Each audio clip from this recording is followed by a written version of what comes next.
Are we on? That's it. Hello, everybody. Hello, everybody in the chatting room. Thank you to everybody that's there so far. Here we are. We might not do the longest hangout tonight, but we've come on. I think a few things were going to happen today. They haven't happened yet, but Ceres has been building a video converter. Tell us a little bit more about that. Oh, sorry. First of all, we have Billy, Patricia, Judith and me on the panel. So, hello, panel. Andy. ND, Eternal Padawan. Yeah, and he's our master wrench man. And hello, maiden wrenches and master wrenches in the chat room.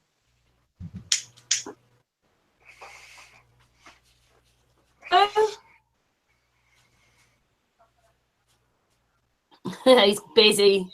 He's busy in the chat room. Hello. Yeah, no, sorry, it's a bit slow when I start up because I'm on the laptop. But again, I can't get on my phone for some reason, so it's been a right nightmare. But yeah, I'm here now and ready to start in chat. So, hello everyone. Hello. I just want to warn everybody in chat that D has been in intense labor saber fight training, so better watch it. Don't mess with him then. Oh, I wouldn't mess with a man with a wrench and a lightsaber. Not at all. No. Right. Okay, thanks for that, guys. So, Ceres, you're going to explain a little bit about this video converter then that you've been building? Yeah, what we know is the triple square on top of each other, and this is GPS one-on-one format. And in this, we mostly get all kinds of video and images. Well, Ceres, we can't see anything. It's black. Oh, I need to reshare. You have to, It was have up. to share. Share. Do you see it? We always have that little bit of technical, don't we? You see it? No, it's still black, Ceres. I think you have to share. That's it. We are there.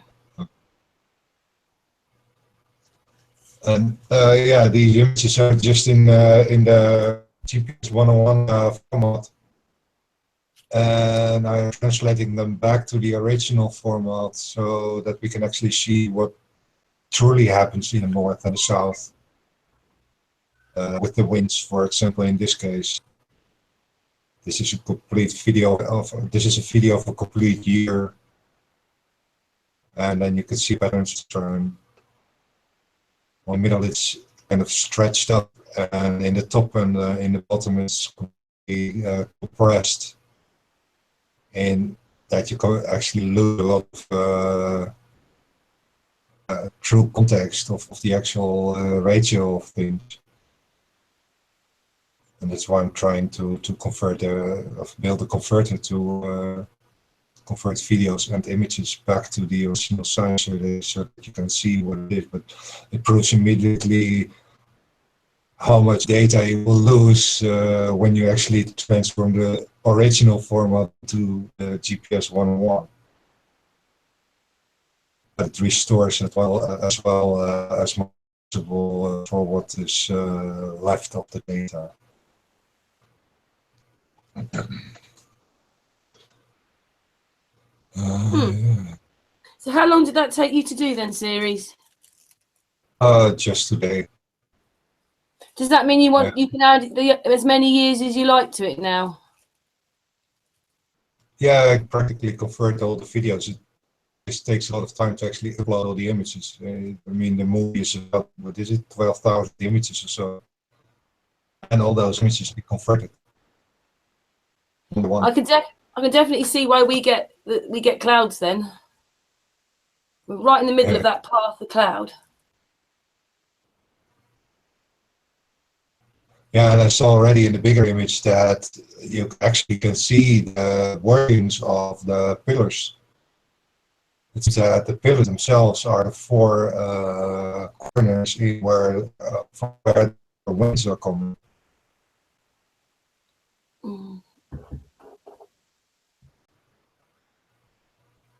Yeah. See what you mean. Can you show people on there where the pillars are then, series, on your work? Okay, here one. Oh, you see a mouse.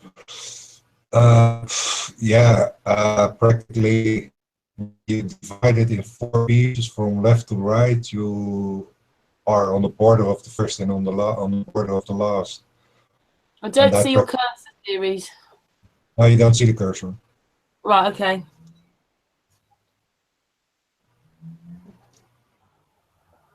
The distance between pillars are here in the middle is the same distance of left and right of the pillars. And that's a bit how you cut it in 4 pieces.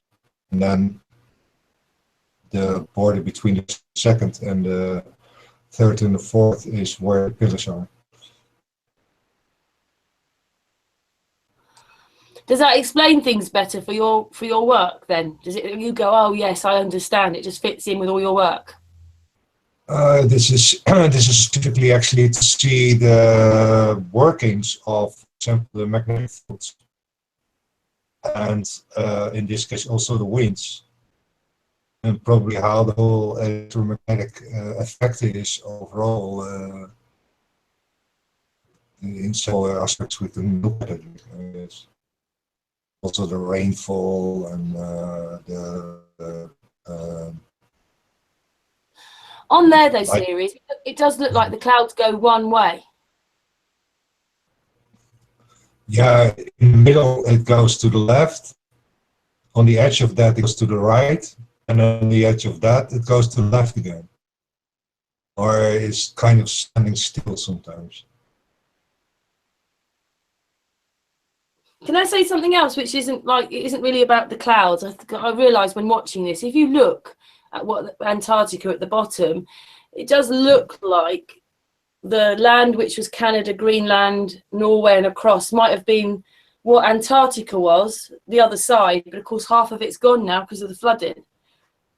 Do you agree with that, or you don't think it's anything like Antarctica? There's not much land what is like above Russia. It is actually going very deep immediately. But it used to be land there, didn't it? No. I thought you told us before that behind Russia there is a plateau, but of course now it's flooded. You see that in 3D animation, for example, that everything from Antarctica towards the land above is deep water. So there's no particular land. Yeah, there are several regions. What is kind of destroyed as there was land in the past. You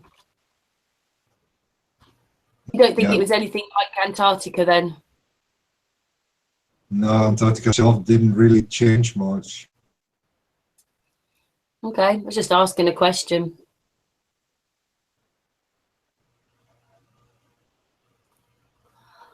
Billy, what do you reckon then when you see that? It's quite amazing when you actually see a whole thing, isn't it? Because in reality, we don't get to see much of the truth as it is. That's correct, because it does say in the Bible in Ecclesiastes that the sun, the moon, the wind all have its own circuit.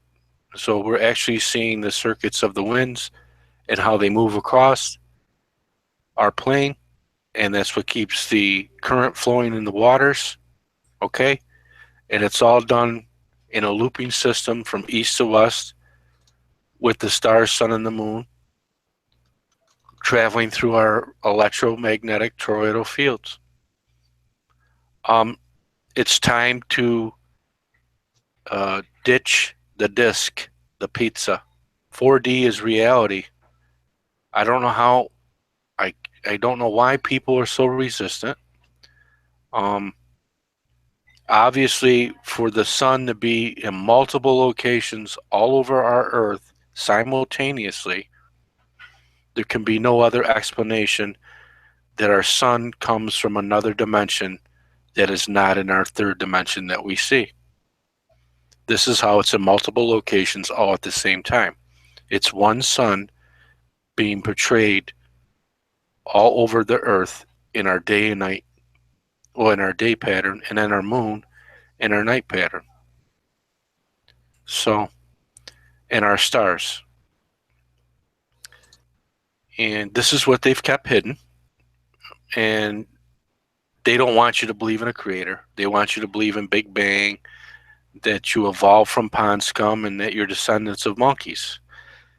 And they really robbed our inheritance of a true spiritual understanding and true knowledge. But it's coming out. People in the flat earth community are starting to take notice. Okay? It's not that we don't like anybody or dislike anybody that is still holding to the A&E circling sun and moon. But frankly, if you look at the evidence, that model is debunked very easily. And we don't know why some of the major channels aren't looking at this model. If they do, they will come to realize that the A&E circular map that Rothenbaum and Gleason and others, it's only a theory, people. Nothing has ever been proven. So we're glad that people came to our chat and look at our videos and come to our channel. There's a wealth of resources here. We have some really exciting guests that come on. For example, I posted last night's research show where Chris Monk did a very good job going over the model and how everything is lining up and it's being reinforced by other people's data as well. There's several other little small groups like ours that are still meeting in secret and stuff and doing their own research, coming up with similar results as us. So I think it's coming out. It's okay. Take a deep breath. Nothing's wrong. It's just a correction. The earth is still flat. It's still a plane. We never dispute that. All we're disputing is how the sun and the moon travel across our plane. All right? There's a supernatural element involved. I've said this on a previous show. Mr. Strive and Survive did a video. Every model, for any model to work, would have to have supernatural influences. That goes for the globe, it goes for the circling sun and moon map of the A&E, and it goes for this 4D square Earth. All supernatural. You know, what keeps the Earth and the globe revolving 24 hours a day? Okay? What keeps the sun and the moon circling the A&E Gleason map every day? What keeps the sun and moon traveling east to west in a continuous loop in a hyperdimensional universe each and every day? Okay? The A&E circular map is the only model that does not have a straight equator. Okay? All the other models do. Even the globe has a straight equator around a circle, but the equator is straight. The Tropic of Cancer is straight. In the globular geocentric model, the equator is straight. In the square 4D rectangular loop ring model, the equator is straight. So the only one that has a circular equator is the Zetetic A&E Gleason map model. So all we're asking is to pay attention. We're trying to answer everyone's questions. We're trying to bring guests on that are more knowledgeable than myself to explain these things with computer graphics. And Chris did an excellent job of presenting this information, and it's still ongoing research, and we're starting to tidy things up, and we're starting to button it up. So be patient. We've been doing a lot of work. Some of us have been doing work around the clock, believe it or not, trying to get this information to you. So hang in there. We're almost there. We're almost to having it working. So Thank you, Billy. You're welcome. And thank you for stressing the bit about the square map and for people just to stay with us, be patient, and understand that if there are any other groups doing what we're doing, but we're sort of uncovering things and coming together live. It's good. Thank you for that, Billy. Series has stuck something else up. So, Series, what's this picture you've got up? It's the actual character. Hang on, it's black again, Series. What, Black. What I make. It's not showing, Series. What? Present yourself again. Continue, and you do it again.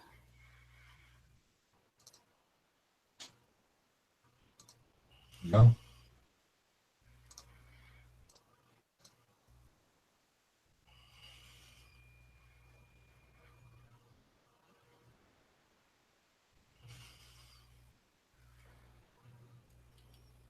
Anything?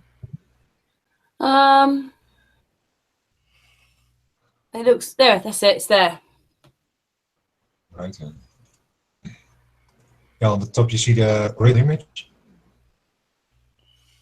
from the video, and on the bottom you see the frame. First in the actual triple square on top, and then the looping east-west together with that.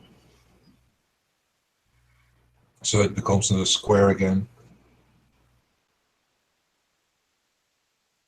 And yeah, from this I get a new video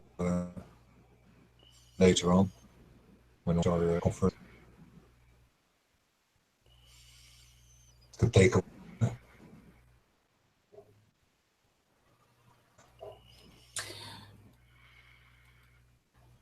The bottom picture, how far up does that go then, Series? That's the picture above, put in the picture below, is that, Series?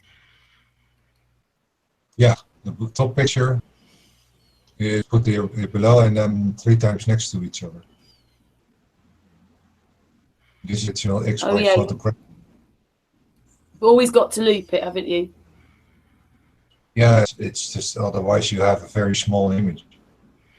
Is there any way you could explain a bit about the looping, Series? It loops. The why and how and all that stuff is it's kind of beyond most of the minds to actually figure out, because that's diving into the whole mathematical side of it, and especially the vortex math. Completely based on how power of light works. All tying into that, yeah, you need to dive into that part to actually understand the whole dynamics of the flower of life with it. I don't know what to explain it, but I said yesterday between two arguments that you can't take only the square and then try to understand the circles. You need to take the square and the circles and see what the connection is between the two.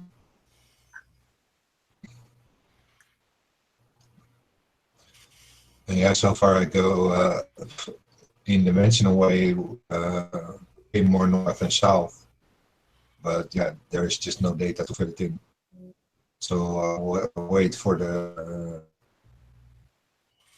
beyond part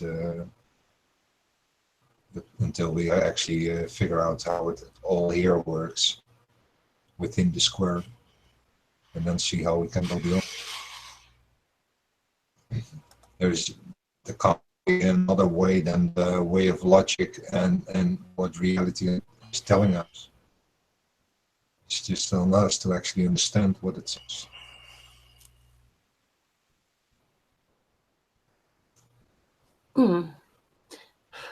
I think all of us on like the Hangout, we've been sort of following this for weeks and weeks, so we kind of understand what this is all about, even if you can't actually show anybody yet.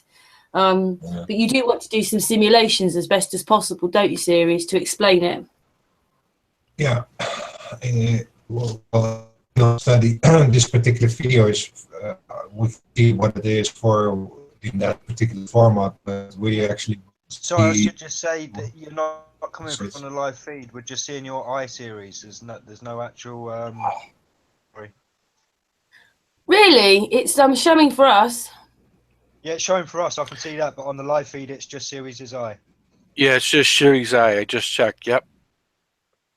Let's try it again.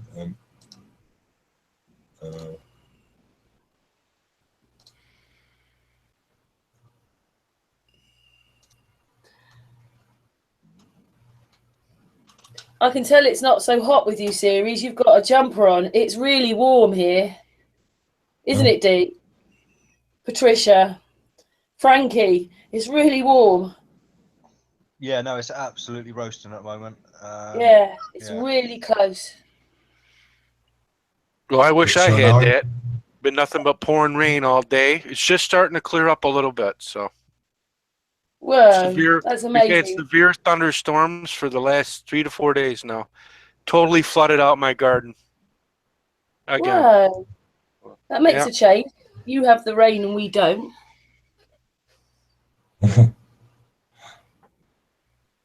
So Can everybody see that now, Billy? Is it in the chat room? Yeah, it's there now. yes, it's there.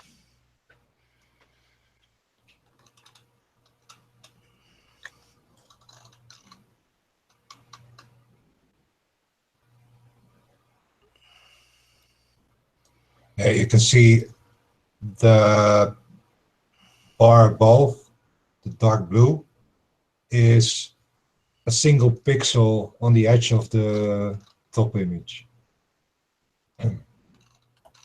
And this is practically proving how they destroy data while they project it in the GPS 101. Because this is what you have left over when you calculate it back into the true data format. Especially the photographic font.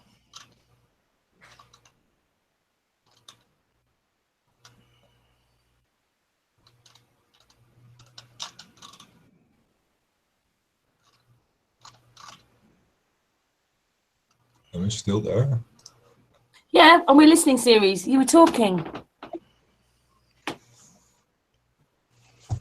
Yeah, it's for me. It's just waiting and waiting until it's all finished, and then we can play it in fast. What is it? 25 frames per second. So Cool, you'll that'd see be what good. the result is. Yeah. Research doesn't take 5 minutes, does it, series? Series has been going for it since October last year. Yeah, and I'm figuring that I could probably get the cloud data out of this, so I can actually put it on my own map,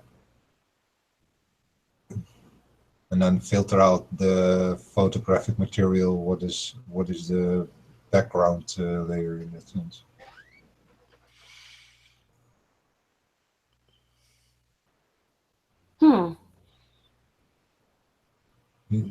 There is also sunlight in the video. You can see the sun move from east to west. The light circle, as if they're actually taking photographic material shots. How high up do you think they are when they take this then, series? Because we've just been discussing that we probably can't get any further than 60 miles up. They wouldn't be able to see all that, would they, at 60 miles, would they? Well, or do they see it all and then they just loop it? It's like, well, with one computer, it's pretty hard to actually calculate all that stuff. But yeah, I don't know. If you ask me, there's just a complete network of satelloons up there. What is actually recording all this stuff? It's a whole battery. What is up there? You know, I mean, how many thousands are there?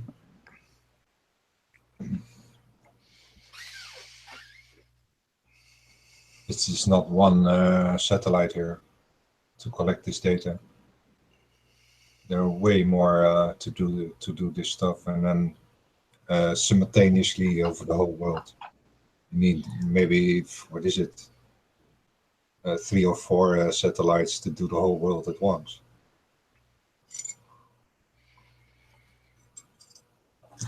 When we were on a hangout with Chris the other night, he was saying that so far down it's like sludge, so there's water down there. So there's water down there, and then most of the clouds are going left, east. What way do you reckon the water would be flowing? Underneath That's us. another one we can put in the animation as well. And the clouds and the water, etc. See what's actually working together. And as you can see what water and sun and moon and pillars and air all together does as a dynamic whole. For example, the shadows on a sundial in the north, the shadow goes clockwise. However, the star rotation in the north is anti-clockwise. In the south, the shadow on the sundial is anti-clockwise. However, the star rotation pattern is clockwise. And you can't have that on the circular A&E map as well. Only on a straight line equator. Yeah. That's because you see it also in mirror upwards compared to downwards. Looking upward, looking down. It's actually the same movement, but because you look up, you see it one way, and because you look down, you see it the other way.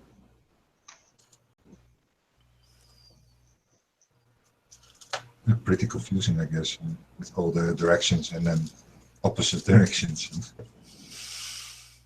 And directions we can't even think about. Yeah. Anyway, so we just got a quick question from Eric in the chat. He's asking, would most of the info be coming from, quote, balloons, Aerosat sent up from Antarctic region? Sent up, yeah, probably, and other Antarctic and the rest of the world. There are several places in the world where they bring up the balloons. But what I understood is that you have in the south a specific area where you have where they let them up, but there are also several planes from there to catch up the satellites who are actually let down or broken or something. I'm not sure. And sometimes they lose their satelloons, and then in some country in the world they will find it, but then find it as a weather balloon. But practically everything what is up there is all satelloons. Yeah, and there is this particular old, oh no, it's not very old, an interview from 2003 about some worker who has actually worked this particular job, flying these airplanes and catching the satellites and bringing them back to the south, and in a particular secret way that nobody actually was allowed to see it. No matter how high their rank was, if they weren't part of the program, then they wouldn't be allowed to even see the satellite they had caught with their plane, etc. They had a special letter to have a priority for refueling, etc., etc. And that whole interview shows us how they actually faked everything from the beginning with just satelloons, and we think it's satellites. all the space programming. That's it. Series, how long do these balloons stay up then, do you reckon? As far as I know, they have a kind of record of 260 days or so. And then they let up a new one, or the same one with a new balloon. I'm not sure.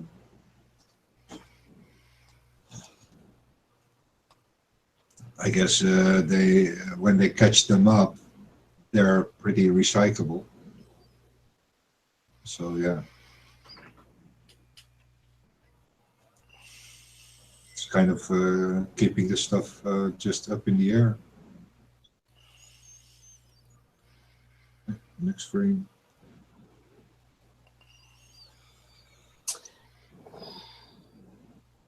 It's crazy how we believe that the satellites were up there, isn't it, really? That whole thing. Yeah. Yeah. It's just a shame. But it's good that it's coming forward now. And we came off the ball. And then we looked at a couple models and everything. And this is where it's going, people. This is what's making more sense. You can trust your own senses. This is what we're trying to tell you. You're a spiritual being. I know a lot of people, they hate to bring spirituality into the situation. I can't help it, that it's just the way it is. That the heavens are supernatural, hyperdimensional. You can see this with your own eyes.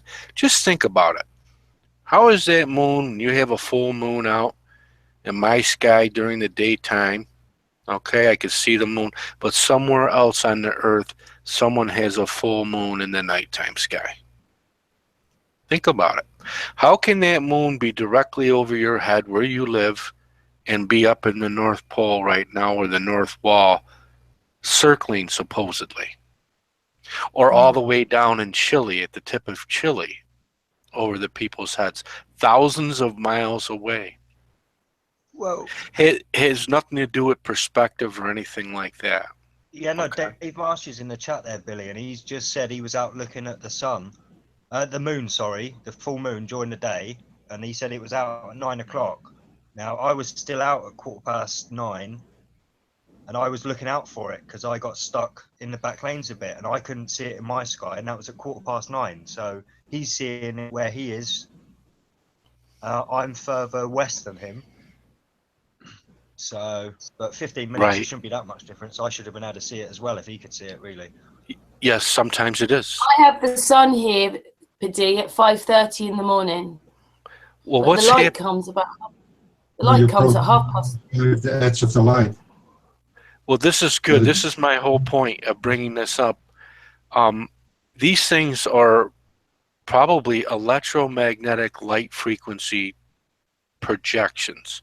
And what's happening, we have created an artificial electromagnetic field over our Earth's surfaces through the use of cell phone towers, electrical lines, high voltage electric lines and everything, has created an artificial magnetic field which is disturbing the cycle of these light projections.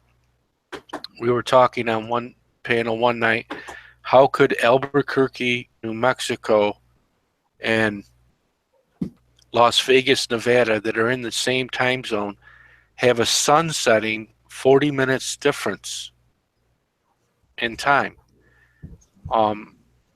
Things like these are happening all over our Earth where it shouldn't be happening that way. Like what Dee just mentioned, how come he didn't get to see the moon at the same time Dave marches? You know, the moon doesn't disappear.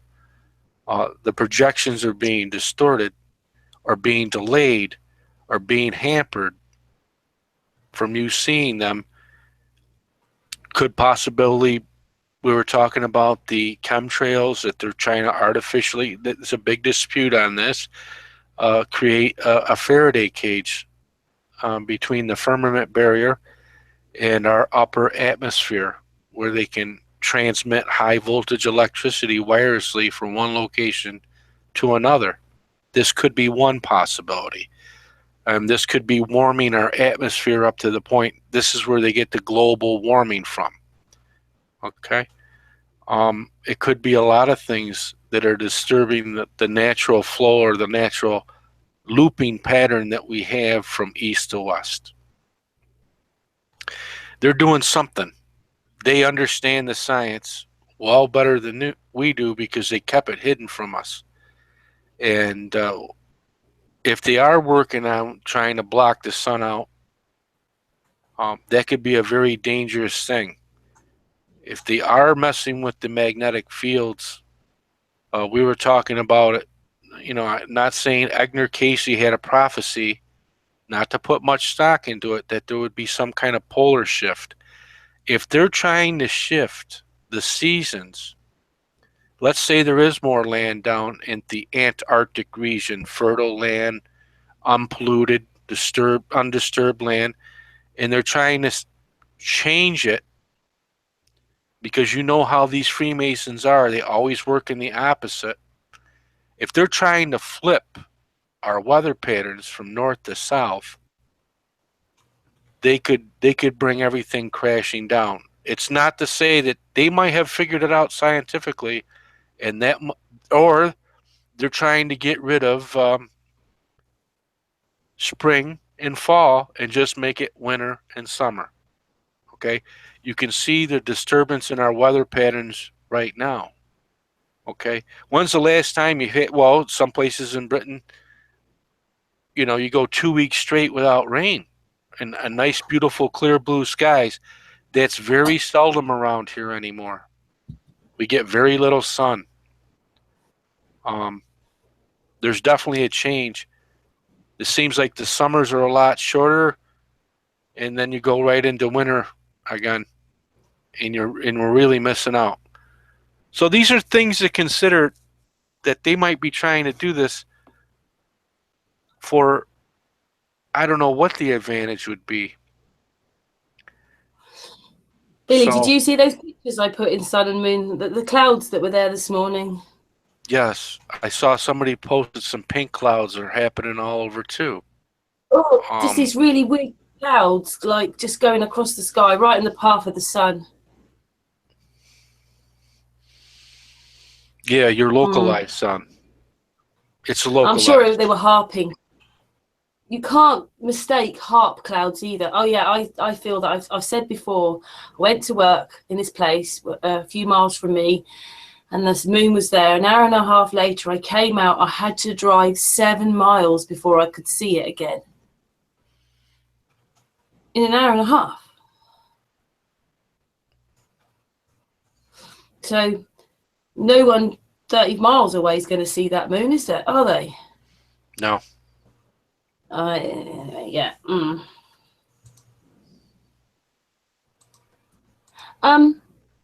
Series. Well, what we thought today is we've had some really, really deep conversations, haven't we, over the last few days? I gave Series a couple of videos and thought that maybe we could talk about those. Do you want to play one, Series? Yeah. First. But thank you very much, Billy, as ever. No problem.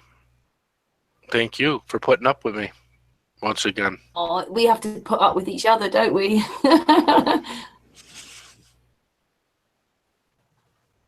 Series is just going to play a video. I just thought that, well, one of them Dave Marsh put out yesterday on his profile.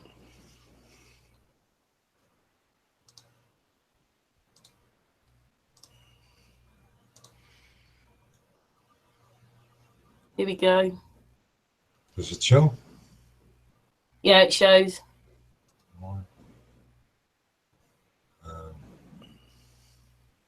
Where is it? There is it.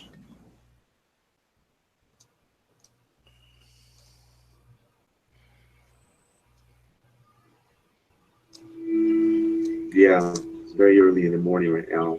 Birds are chirping. Beautiful day indeed. Folks,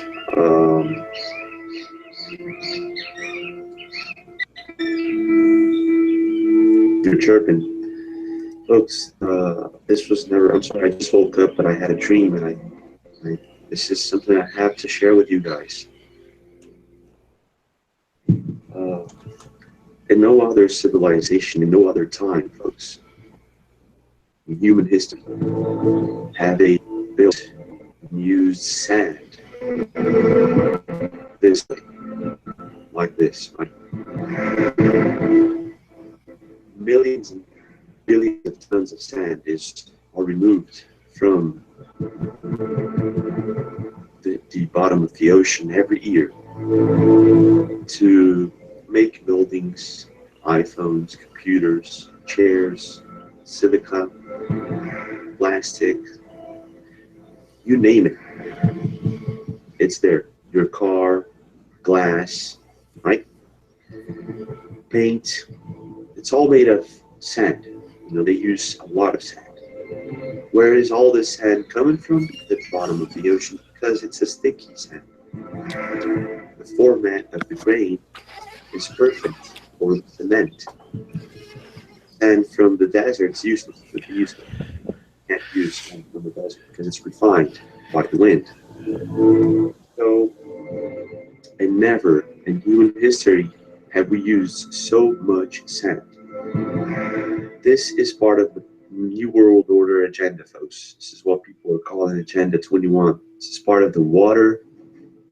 You know, let's fuck the water. Let's kill all the animals. Let's put fire on everything. Let's burn all the forests. Right? This is on Illuminati cards, folks, and this is happening right now.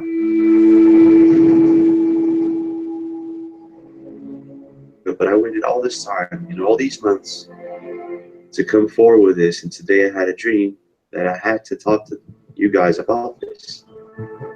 A lot of people, well, this time, folks, a lot of people, how is the world gonna end? It's not gonna end.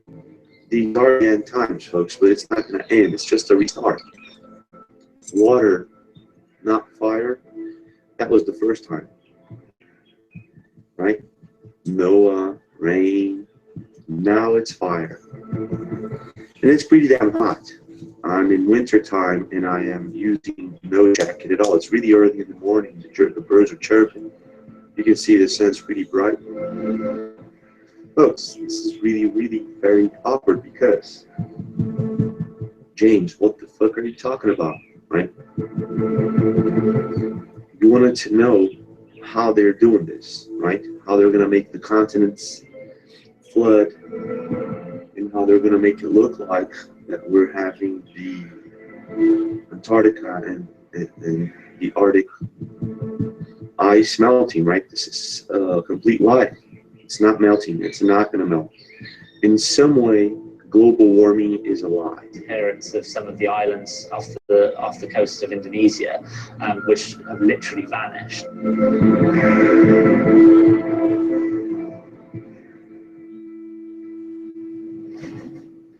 Here it goes. Drain all the sand from the bottom of the oceans with these big, huge machines that they have for quite a while now. And they make buildings, and they make stores, make computers, make everything, right? And they sell it to us. The sand is for free. It's available in the middle of the ocean in international waters. Anyone can access it. There's no fee for it. There's no tax. But when they come here and they sell it to you, they tax it. So that's double taxing for them. They win a lot of money with this.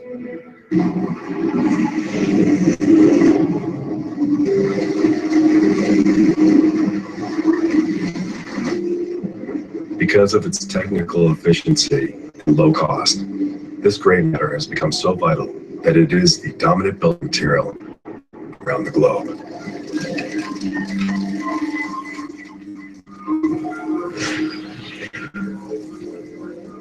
Sur la planète, les 2/3 de ce qui est construit est en béton armé. Le béton armé, il est constitué de sable et de ciment, de 2/3 de sable. Donc, on peut imaginer la quantité que représente le sable dans notre vie et notre environnement.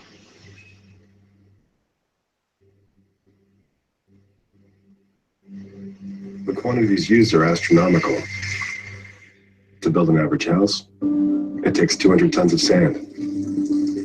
For a larger building like a hospital, around 3,000 tons.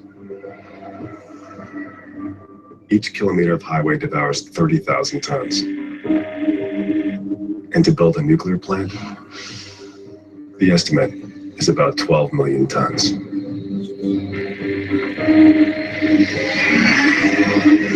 So they make the mafia, they give this money to the mafia, they do whatever they want, right? So they started heating up the sun. What holds the continents is the sand in the bottom of the ocean, folks, okay? What makes the continents not shift is the sand in the bottom of the oceans. You didn't know that. It's okay. They didn't tell you that. So when they take it all away, when they finish building all those fake islands, all those huge buildings, right? Laptops and iPhones, when they take it all away, the continents are going to start shifting. But it's only possible if we are heated up. So what they're doing is HAARP chemtrails, right? They're heating up the atmosphere so that the continents start moving.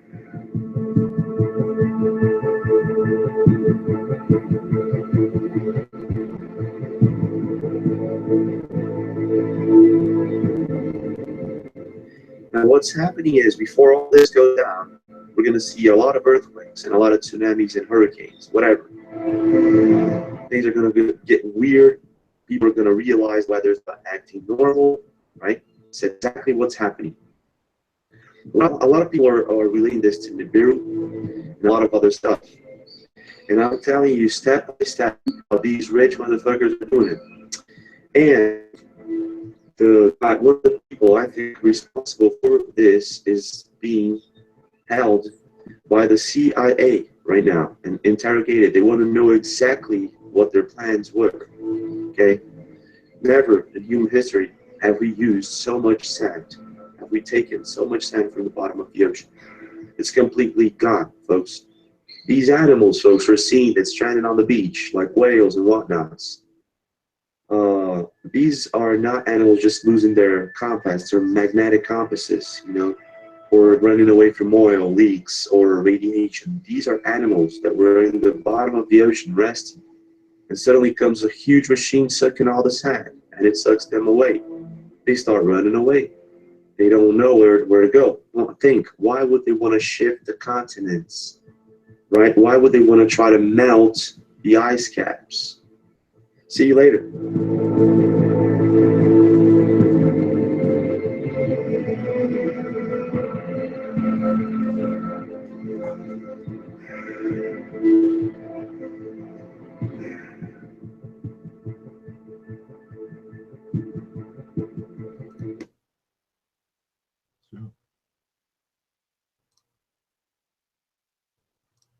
Well, that was one.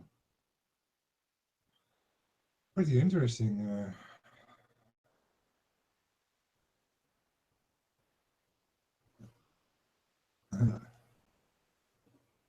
Kind of how the trick works.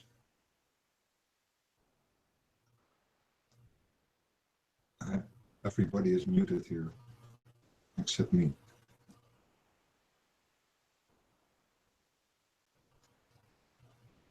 Anyone there?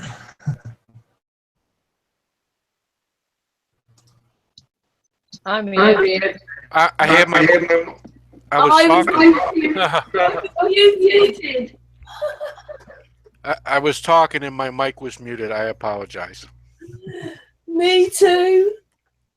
What do I see was saying? Where is everybody else? I'm talking.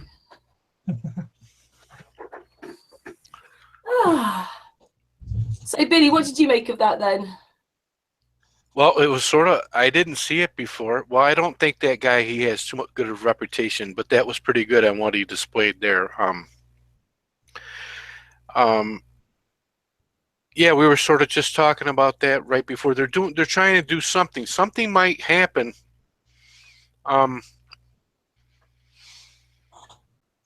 they want to happen, or they're trying to control it. That'll affect our whole Earth and affect everybody, and that we all have to turn to our governments for help.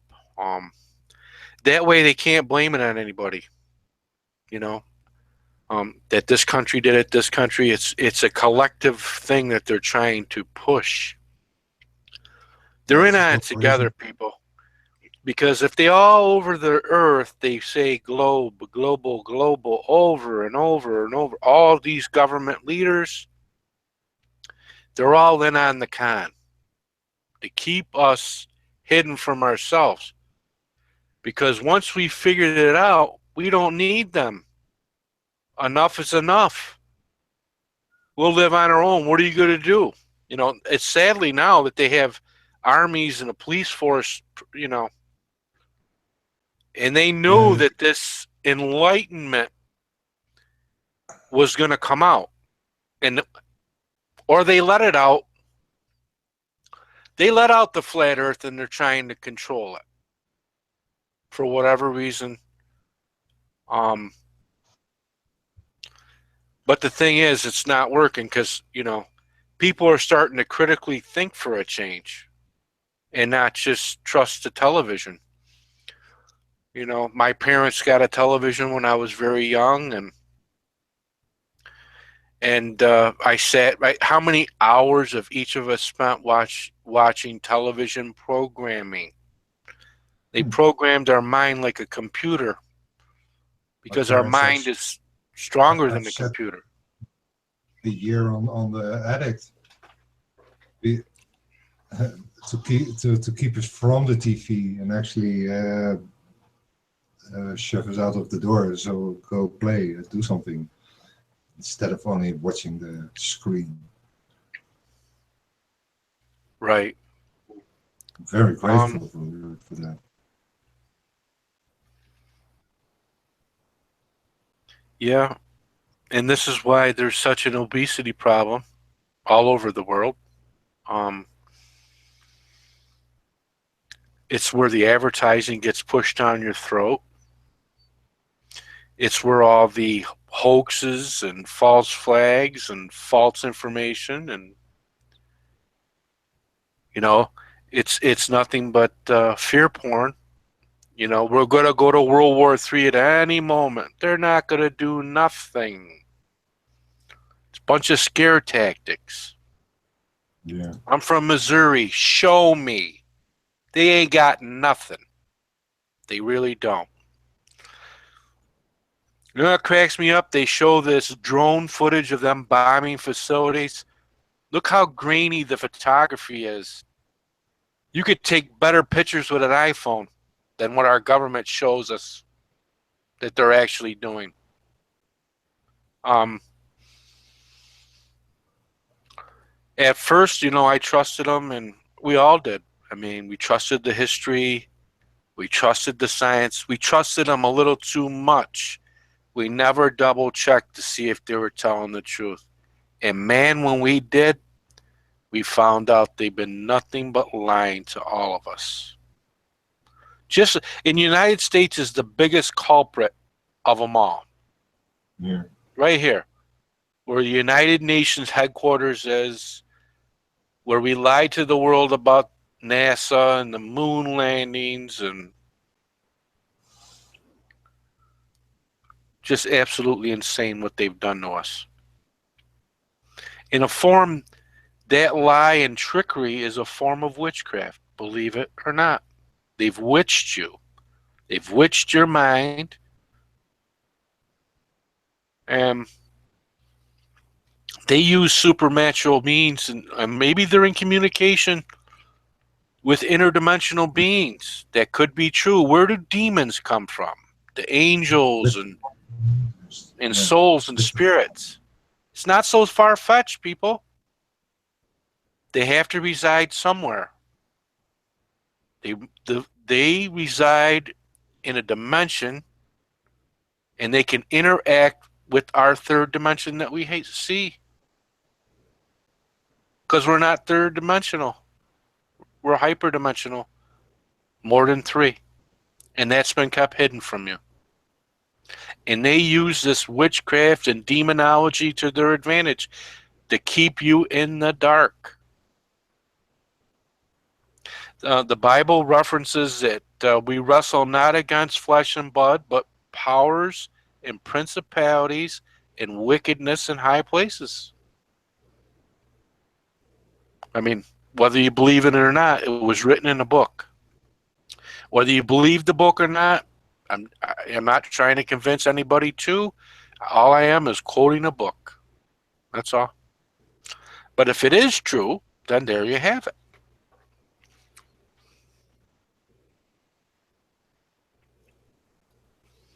So everyone thinks that this is all science fiction and stuff, but it's not, you know. Yeah, they sent us to the skies to be science fiction, and actually we were the most scientific thing ever. It's really bad that people don't know, do we? We don't know how all this works properly. You know, we've got to wait for 2017, people like Ceres and Chris to come out with this stuff.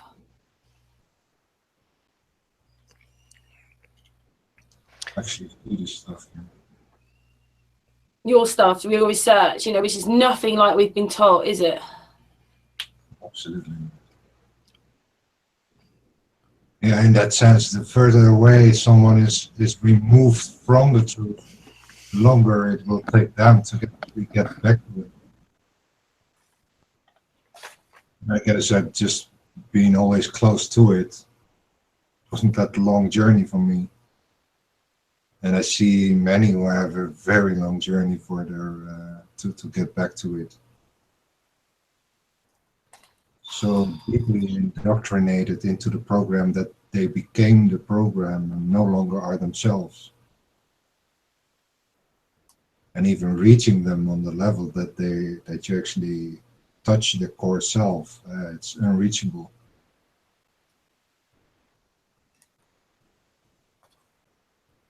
And that's the sad thing about it, that they're not even aware of how they are slave from it.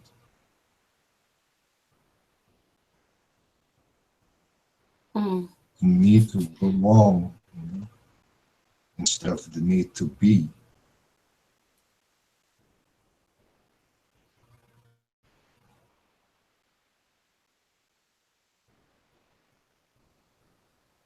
Yes, Ceres. Do you think we should play the second video then? Let's do that. This one's even more interesting. Well, no, the other one's really sad when you think what they're doing. Yeah. No wonder our weather's changing, Ceres.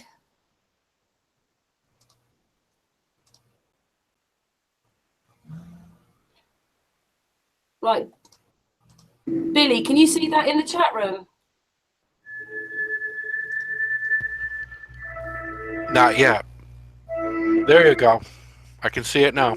Thank you.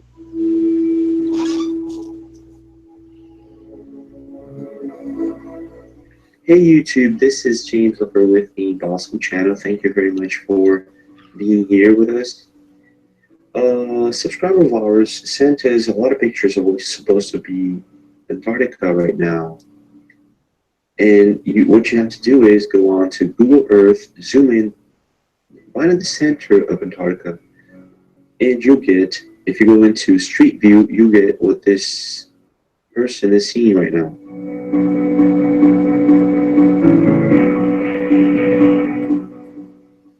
And these pictures were sent to me just today. Now what I did is I went to YouTube and I started searching other channels, and I found this very cool channel which also seemed to be able to find this secret entrance to the secret place in Antarctica where there is no ice.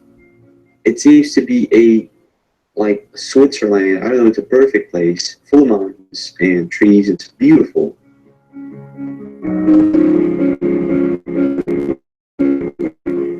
Roads, some places even like military complexes, but you know, it's just bizarre.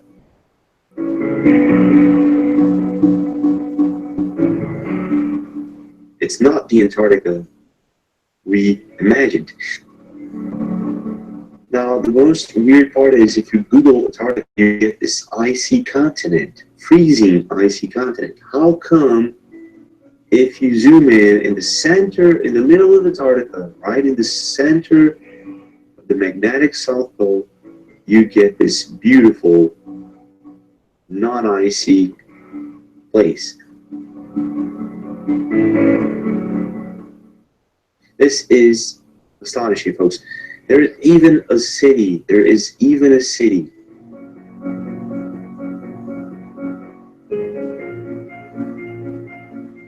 This has to be a glitch. If this isn't a glitch, this is one of the biggest. I mean, like, this should be trending big time.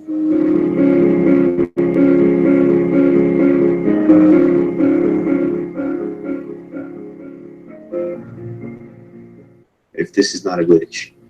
What the heck? I'm moving to Antarctica. That's it, you know. I'm packing my bags and I'm going over there. Look at that place.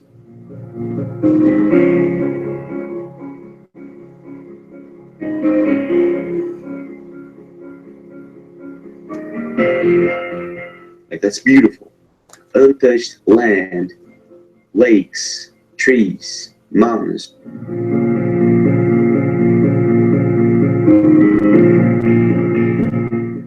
Whatever, man, you name it.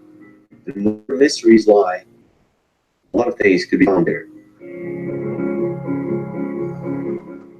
So, folks, this is today. Don't forget to leave a like, comment below what you think about this crazy situation.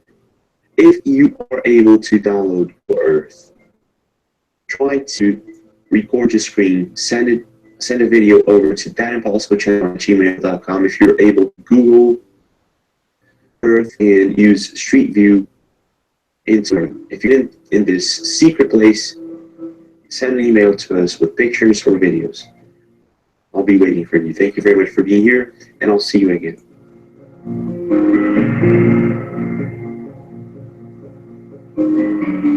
Thanks, Siri.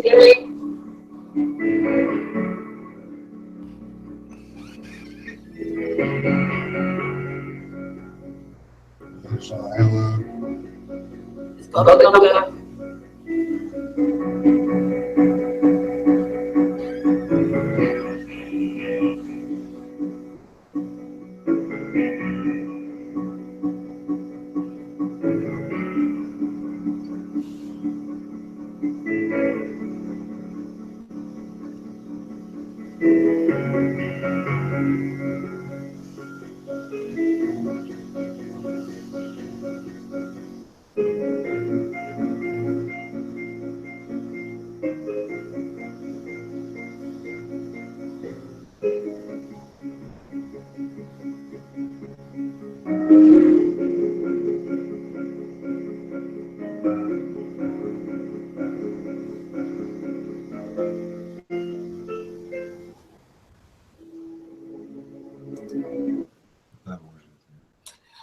Can I just say one thing?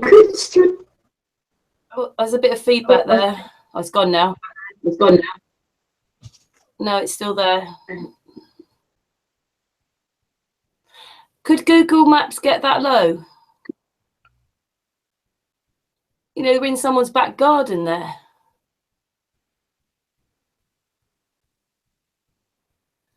I just saw it on the internet and just thought, oh, because I saw that Dave Marsh put one on about it yesterday.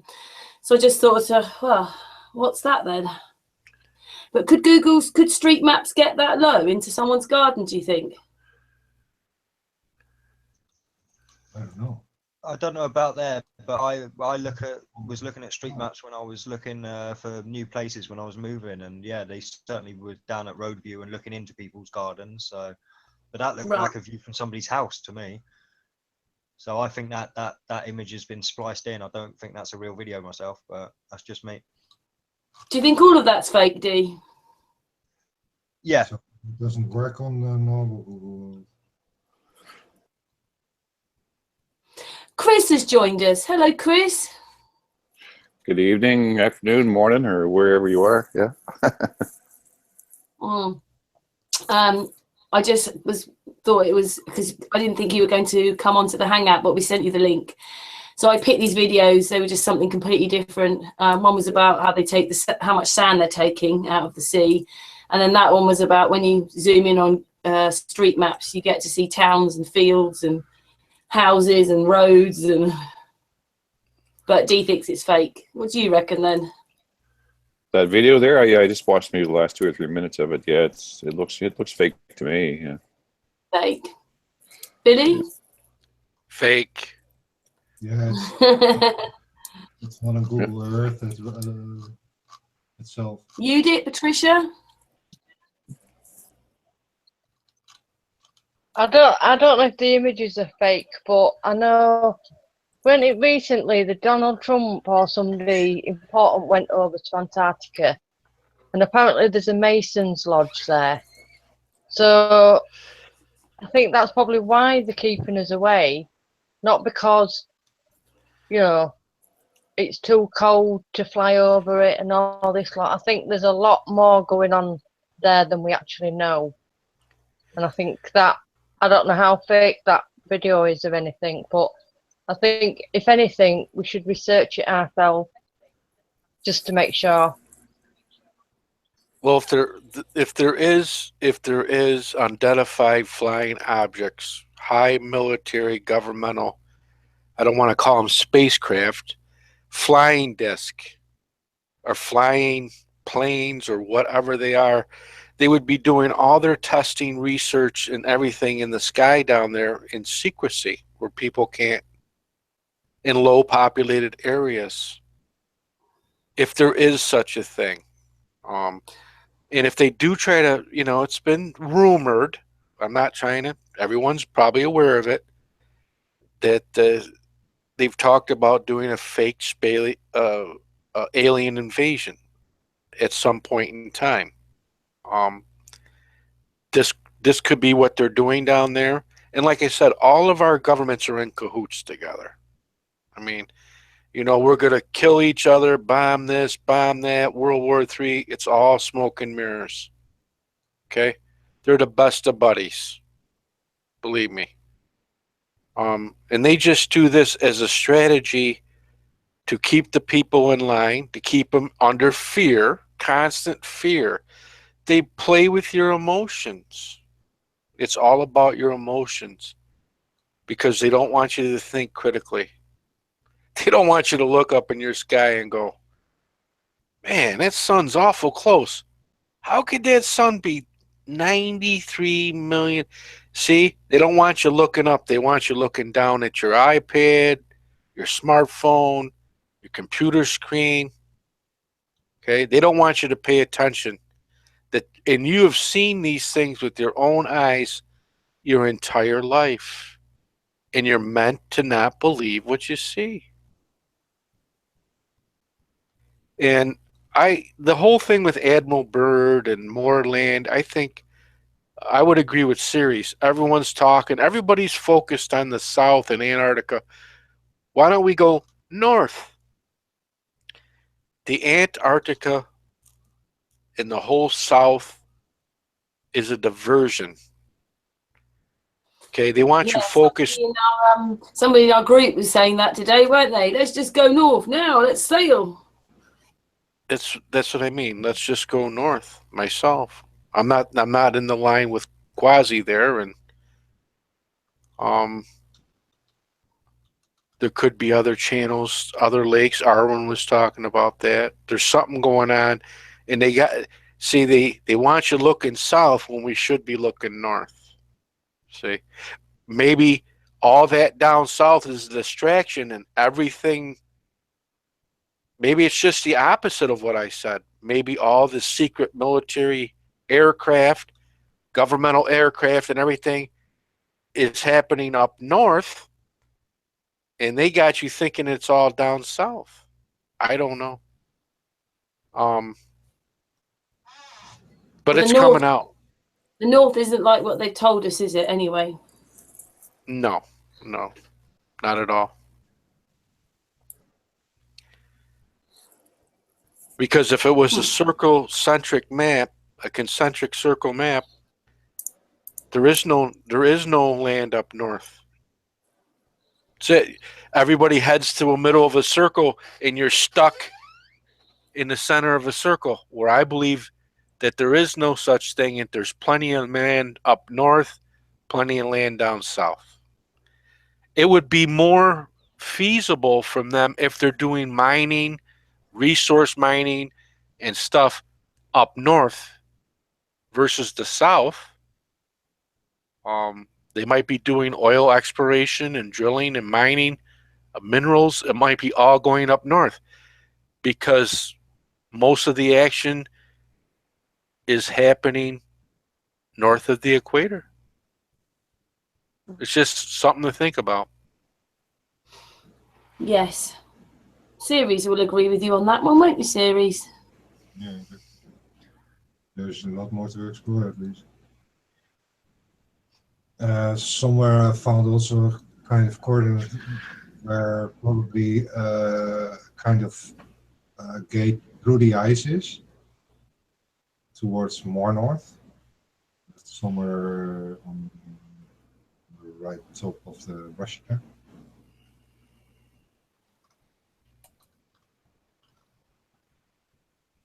And yeah, I would only suggest not to go by boat or by land or by plane, but by airship. What you just can anchor on the land when you have problems with a storm or something. And yeah, I guess that's way less risky than being stuck on land or stranded without fuel. As you can, with an airship, you build it in such a way that you can build it on force, that you can bike it through the air. You can hang a complete house beneath it. So you'd need like a blimp then, would you?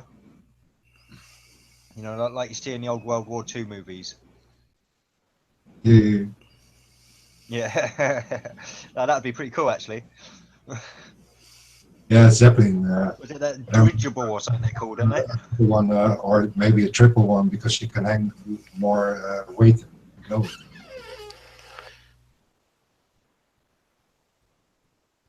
Zeppelins, yeah.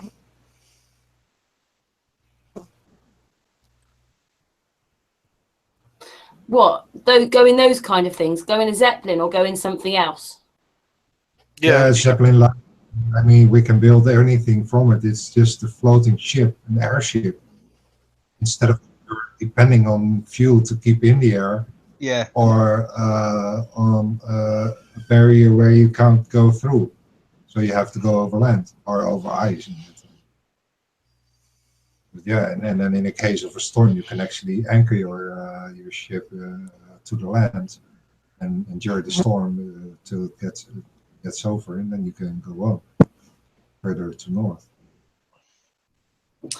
So basically not in some sort of futuristic spaceshipy looking thing, something that we've used before. No, way too risky if you ask me. You can use the technology maybe, but in a sense for as long as it lasts, because you have actually probably to work with the whole electromagnetic field, what is in the north or the south, to get through it in that sense.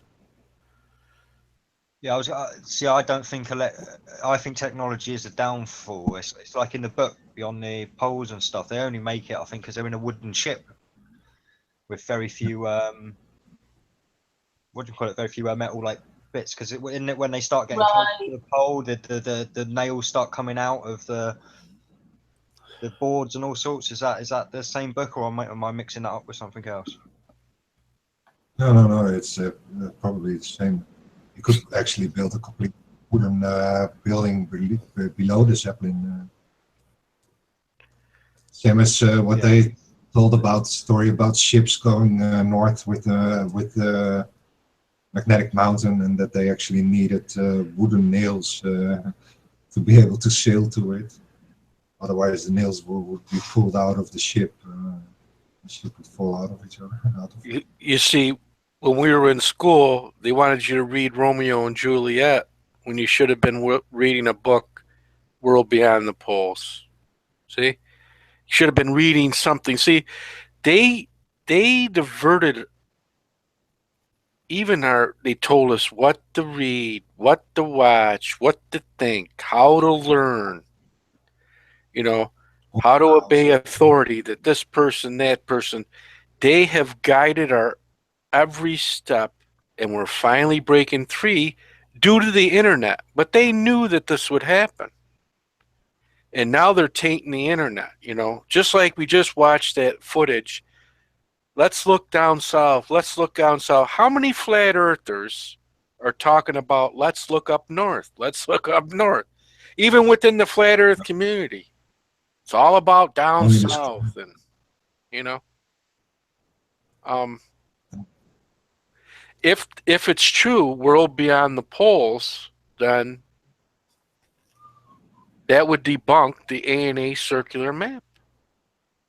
Because if there's Plus, more in a land, sense, Billy, yeah, there's you can't get to Antarctica, can you? Really, they only supposedly let you on in 3 places, and you can't.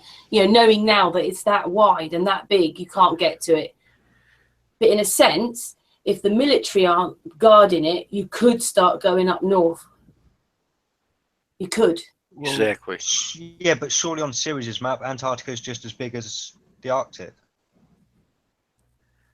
It just stretches out along the bottom, just like in the north it stretches along the bottom. Antarctica's huge, but we can't really get to any of it. Look how huge it is, and they let you on 3 little spots. That's if you go there. You can't get there to see it all, but you could sail north as long as the military don't stop you. Because you can get to it easier, can't you? Well, I don't know. From here, maybe.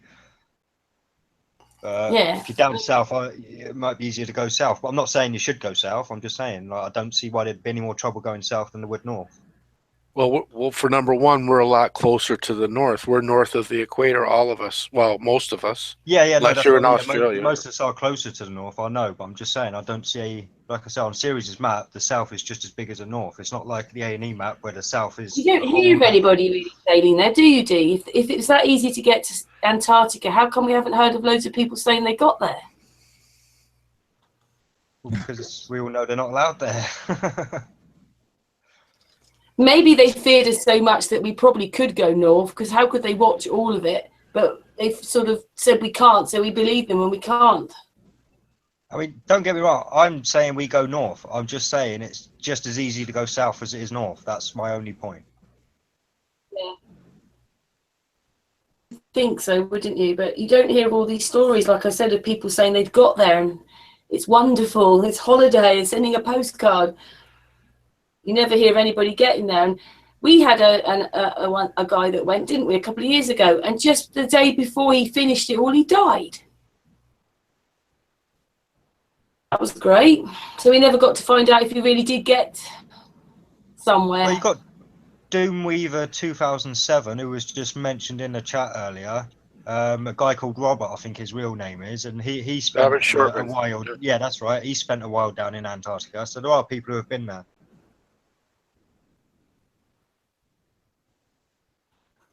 Yeah, but what I'm saying is they're controlling it. It's not like you hear of people saying, I got on my boat and I went there and I came back. You don't hear of those stories. That's what I'm saying. Don't really hear about that from the north either. It's just people. It's just the north's more populated, so people go there anyway. But they probably convinced us we can't go there, so we've believed them. Mass exodus to the north. Well, like I said, I guess it's 77 days until the star alignment in September. We have an eclipse coming up. They were supposed to release the Kennedy files this year. We'll see if that happens. It'd be the 100th anniversary of the miracle of the sun, the Fatima prophecies. Not that I'm putting any emphasis on that. I don't believe in those prophecies, but a lot of people do. You know, the third secret of Fatima is still yet to be revealed, of what these people, if they talk to entities or spiritual beings or demons or angels, what they might have. I have no idea. I don't doubt the supernatural. That there are spirits or whatever that maybe cross from their dimension into our dimension, that could be possible. I mean, I've heard a lot of people talk about it. It's never happened to me. I've had some strange things, yes, but nothing like that. I haven't had dreams or visions or anything like that. Some people do. I can't tell them what they're having and what they're not having. But if this is occurring and these people are conjuring these spirits or entities, and this whole, the whole thing on CERN, not to get people sidetracked, that they're trying to open up portals into another dimension to allow these entities back into our realm. Anyways, when you die, apparently, you have to leave this realm and go into somewhere else. Your spirit or whatever. It gets drawn right into another dimension. All right? It's a dimension that's right here but cannot be seen. Like the Tesseract. Okay? A fourth dimensional object, such as the sun, moon, and the stars, in spirits, in other words, cannot be confined into a three-dimensional universe. Cannot. Okay? They're outside of this universe. They're outside of the third dimension of what our reality that we perceive and live in. Maybe they're trying to combine the two and open it back up again. I don't know what these people are capable of, but they spend a lot of time and resources and they're preparing something. That's all I know. And it's nice to know the truth about your reality. At least we found out this much. We don't have to argue. It's flat. I shared on a private program earlier, both my grandfather and my father went to their grave believing they lived on a spinning globe. Okay? So they died with a massive, huge program lie on them.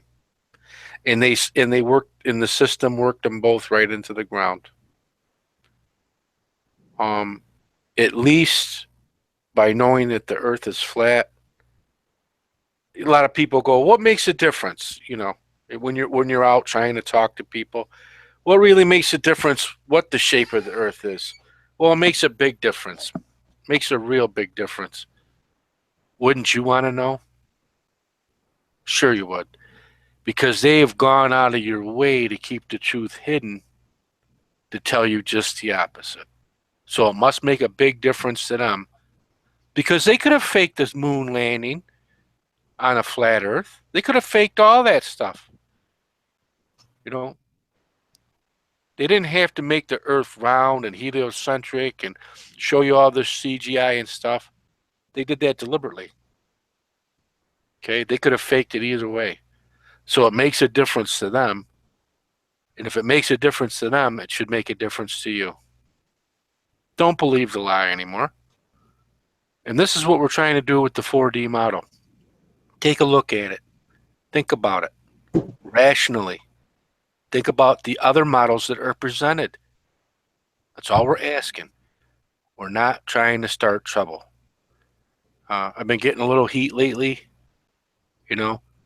It's not unrealistic. I'm sorry if people don't want to think spiritually, but that's just, I got to keep saying it over and over again. That's just our reality. You live in a spiritual universe. You're a spiritual being. You have something inside this flesh and bone, three-dimensional construct that's eternal. Okay? And I'm sorry you can't believe that. I'm sorry you've been brought up, yep, there's no life after death, this and that. You go to the grave, the worms eat you, and that's it. Well, that's not true. That's what they tell you to believe. That's why they pushed evolution. That you're just cosmic dust and you're nothing but a coincidence. There are no coincidences. Dee was talking about free will. You have free will to do anything you want, but you don't have free will in this universe this universe is guided by the will of the Almighty who created it. Know that. Everything is predestined. Know that. Okay? You think you have free will, but you really don't. All right?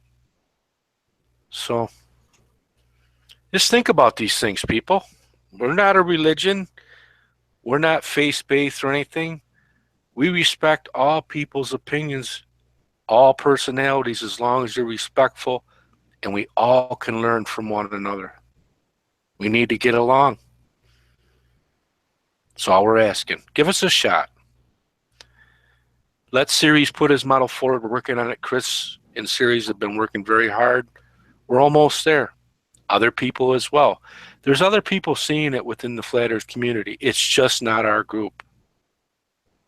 So, and once everybody wants to see the model, everybody wants to know what it looks like, and when it does, something deep down inside of you will realize that this is the truth. That's the way it was for me. When I first saw it, I had to see it to believe it. I heard about it. I sort of dabbled with it a little bit, and I go, nah, this is too far-fetched for me. And then when I started putting it together, it's not too far-fetched. When you come to realize just the heavens alone, how can a sun be all over our earth in daylight time and be over your head at the same time in multiple locations? That's only possible in a hyperdimensional universe. Period. There is no other explanation. And I'm sorry if people can't come to grips with that. But you think about it long enough. Yeah, how is that possible that I can see a sun refracting 6,000 miles away where China's having their sunrise already been up, and I still have that sun high in my sky in the western sky, but yet it's in China at the same time right now? How can I see a sun 6,000 miles away? Well, it's atmospheric lensing. What, there's no clouds in 6,000 miles? Are you kidding me? How could you see a sun 6,000 miles away through clouds and everything? Well, that's what it is. No, it isn't, because when you have a cloud over your head, it will block the sun out from your vision in your location. So you're not seeing a sun that is 6,000 miles away. Believe me when I tell you that. The other big channels are convincing you that that's what it is. And I'll tell you right now, they're dead wrong. Period. I'm sorry to disagree with them. And they're knowing it, and we know it, and now you know it. That's just the way it is. You can't have it both ways. Okay? And we like to keep it flat over here. We touch on other topics and stuff like that, but it's all flat Earth, sun and moon related. That's the name of our group. We focus on what the sun and moon are doing. We have people in our group that have been taking readings for years now, where Series has put this information together. So it's just not like we're making it up and just pulling it out of a hat and it's some kind of magic show over here. It's far from it. So it's getting better. Our knowledge and understanding of these topics are getting better. If I found this channel, you found this channel, the people in the chat have found this channel, other people will find this channel and find other channels just like ours, and this information is going to come forward whether we like it or not. I had to accept it. I had to think long and hard. So don't ever stop learning. Like I said, don't take our word for anything. Look at the research that's being presented. Look at the research being presented by other people. And You know, there is a reality that you can understand. Some people say, I will quote my friend Ceres on this. If you cannot determine the reality that you live in, then there is no truth in your reality, period. I think we can know, and that's the reality of it. We do know. So don't hide it from yourself. Deep down inside, you know what we're saying is absolutely true. That you're a spirit. And that where you die, you go to another dimension, not known to us. It's been kept secret from us. Okay? We go to wherever the sun and the moon and the stars are. We go to wherever the Most High, the programmer, the designer, the master creator, we go to where he resides. In another dimension. It's not so far-fetched. So, I've talked long enough probably, so I'm glad I showed up tonight. We like that. So it's a really nice I can't say the word, explanation of our group, really. Because obviously we've been a group for a while now. And the people in the group, they just want the truth and doing their own research. Dee does his own research. Chris does his own research. Ceres, Dave Marsh, there's many more. Eric, who's in the chat room. So, yeah, and it's a bit different going live because we've been having these hangouts for quite a while, but we've just done it in our group. So we've only just started coming out with it because it just felt right, didn't it, Ceres? Really, yeah, I had to. So many people are just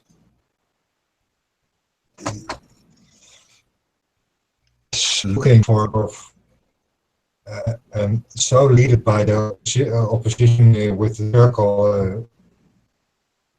I just don't anymore. In the sense that we have the model ready as possible, but in a sense, it's so Ceres, much. You've gone back and you're breaking up. It's so much. You need all the minds of the world to actually look at it and figure it out in all the details there are. I can't do this alone. Yeah. And, it should be a joint effort.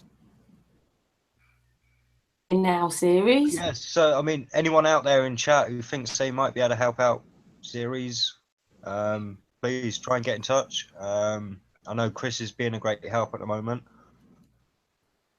But obviously, he really could do with all the help he can, especially computer power. If anyone's up for offering a bit of downloading time and stuff. Yeah, for the elevation data or the image data, it's just huge work to do it on my own connection, in that sense that I created a sort of distributed network that more people can help with the downloading of all this data. Call it tricks. It's so much that's hardly possible to do it on your own. And, yeah, through a network where if 1,000 people do it, it won't take 2,000 years to end level 3, but actually only 2 years. Ceres, your screen's black.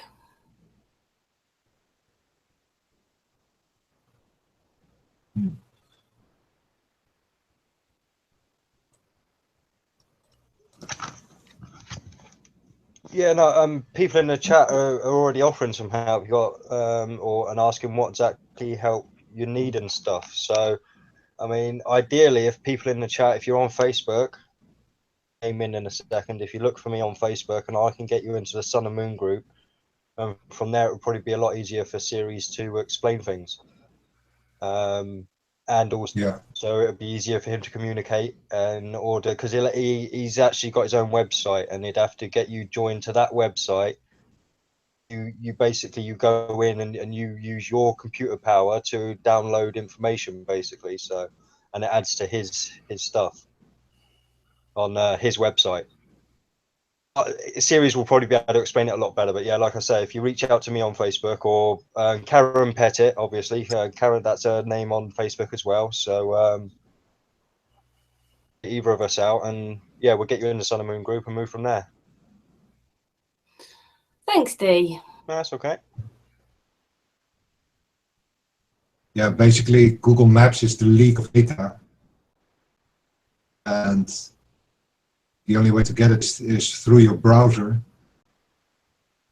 So your browser is downloading the data and uploading it to the server, and the server I join it all together in one picture.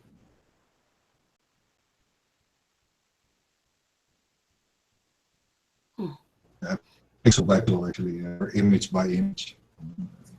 It's quite incredible how much information they've got, series.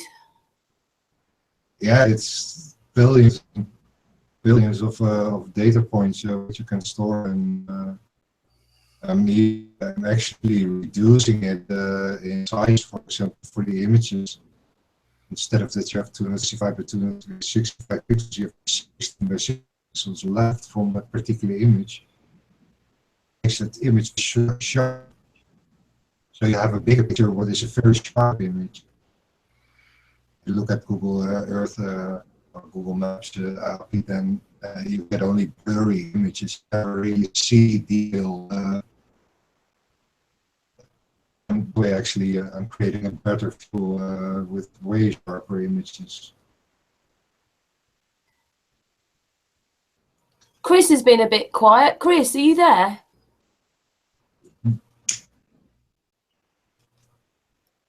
Yeah, I'm here. I'm just listening to everybody chat away. I'm trying to catch up on the model work here. So as you guys are chatting and I'm getting ideas, I'm just updating and flipping and flopping the model around and adding things. So. What do you think about the bits that have been said then? Like what Billy said and. Yeah, no, I agree. It's definitely 100%. Time for a re-examination of the model and to use series as data and go back in there and figure out the truth, right? It's 100%, and that's what I'm here for, is to try to take some of that and put it into the 3 dimensions. And yep, absolutely. Yeah, because you showed us quite a lot of your stuff last night, didn't you? Yeah, and then I was up until, so we had a hangout and we hung out until what, 8 o'clock? It would be, I guess 8 o'clock Canadian time or whatever. It'd be midnight your guys' time or something. And because I didn't go back to bed, I was all wound up after the chat, and I didn't go to sleep this morning until 11:30 this morning. I just got up, a couple hours ago. So. I'm just waking up. So this is like you guys. I'm listening to the radio while I have my morning coffee. I'm just trying to get my brain awake. So that's why I'm not saying much. I'm still half asleep. So it ends up being a bit like that. I don't know anybody in the chat room, but like you start off thinking, oh, it's 2 o'clock in the morning, I need to go to bed, and now you don't go to bed. Yeah, so I apologize for series there. Yeah, I was going to try and get back up, within a couple hours, just have a short power snooze and get back up, so series and I could get online together today on a separate session, right? But that's okay. You got to go with the flow, right? Yeah. Yes. Maybe you needed a bit more time to think. With him, if he was there, and then I got the message that he actually didn't sleep yet. Okay. Believe it or not, I think that all our hard work is coming to fruition, and we're almost there. And then once it's out, that's it. I mean. Yeah. Yeah. Exactly. Yeah. It's going to be hard. I saw that picture. Go ahead, Chris. I'm sorry. Oh no, I was going to say be... the series. I saw that picture there, so I wanted to see what he was talking about there too on that picture he sent me. So I'm getting my head awake. So go ahead, Billy. There, I cut you off. No, that's okay. No, we're almost there. We're almost to the end of the tunnel. So, and just. I don't know. I was wound up last night too, and I've been staying up a lot, and I've been reading different things. And once you start looking at it, I've really focused a lot more on the flat Earth aspect of things, I've stayed away from the other stuff that goes on within our community. On the other investigations, I could care less about gender.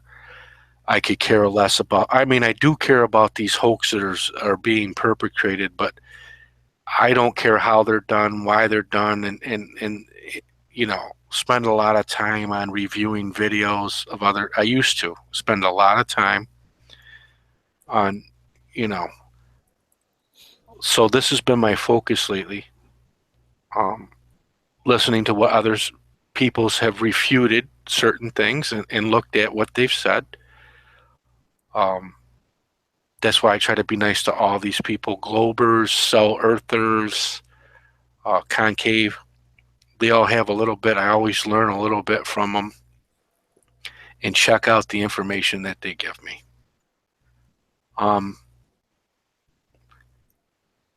Maybe they don't want this information coming out, or they don't care. They're in a position right now that they don't care if the information comes out one way or another, because they have had a programming system so intense. Who's going to believe you? Go ahead. Tell them the truth. Nobody's going to believe you. And that's where they're at. That's exactly where we're at. I mean, we're trying to tell people the truth, and nobody wants to believe us. But yeah, except those who investigated themselves. Right. You investigate it yourself, and you'll find it out. What do you guys think about? You know, I don't, you know, try to sell a whole lot of conspiracy theories and stuff, but like, what's your honest opinion about, you know, secrets in plain sight, and that whoever, you know, is trying to manipulate society is, you know, they actually have to kind of tell you, you know, to keep karma good on their side. They have to tell you what they're doing, but in a sleight of hand way, like a reversed way, or an underhanded, you know, by way of omission. We told you, right? You should have known better, right? That type of thing, right? The secrets in plain sight. Do you guys think that that's part of actually what is going on out there? That's for sure. I mean, Twitter stole the three-dimensional logo. They actually stole it. And the thing is, everything they seem to claim is seen as an evil thing to work with knowledge. But it is actually the same with like a gun. It doesn't matter, the gun itself isn't dangerous. It's the person actually using it. That's the one who's dangerous. And that's the whole thing here. They are the dangerous part in the world, misusing this knowledge against us. And we are actually all, it's kind of, they took the keys, they let nobody in, and they don't go in themselves because they can't. They prevent everyone else to actually go through and get them all, realize who they are, because that particular person yourself is the most targeted one. It's always self-doubt, but it prevents us from actually recognizing the truth, because the truth itself we already know, and so to sort out what lies in self, and that's the thing they show to us, that they have to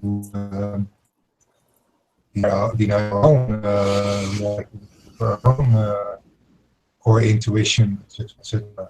Everything we already know, but just are not allowed to speak of.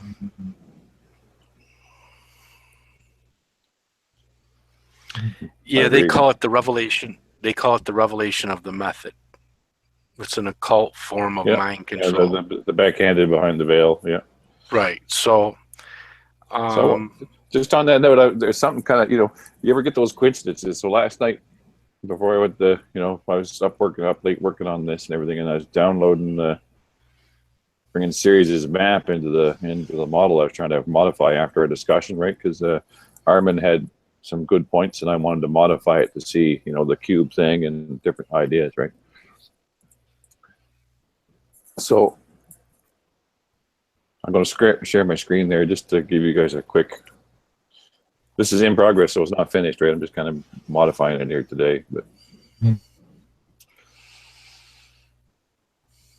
so you see, we still got the torus field, which makes magnetic sense, electrical sense, right? And today I brought in the map that Ceres has with the elevation data. So that's on the z-axis plane, right?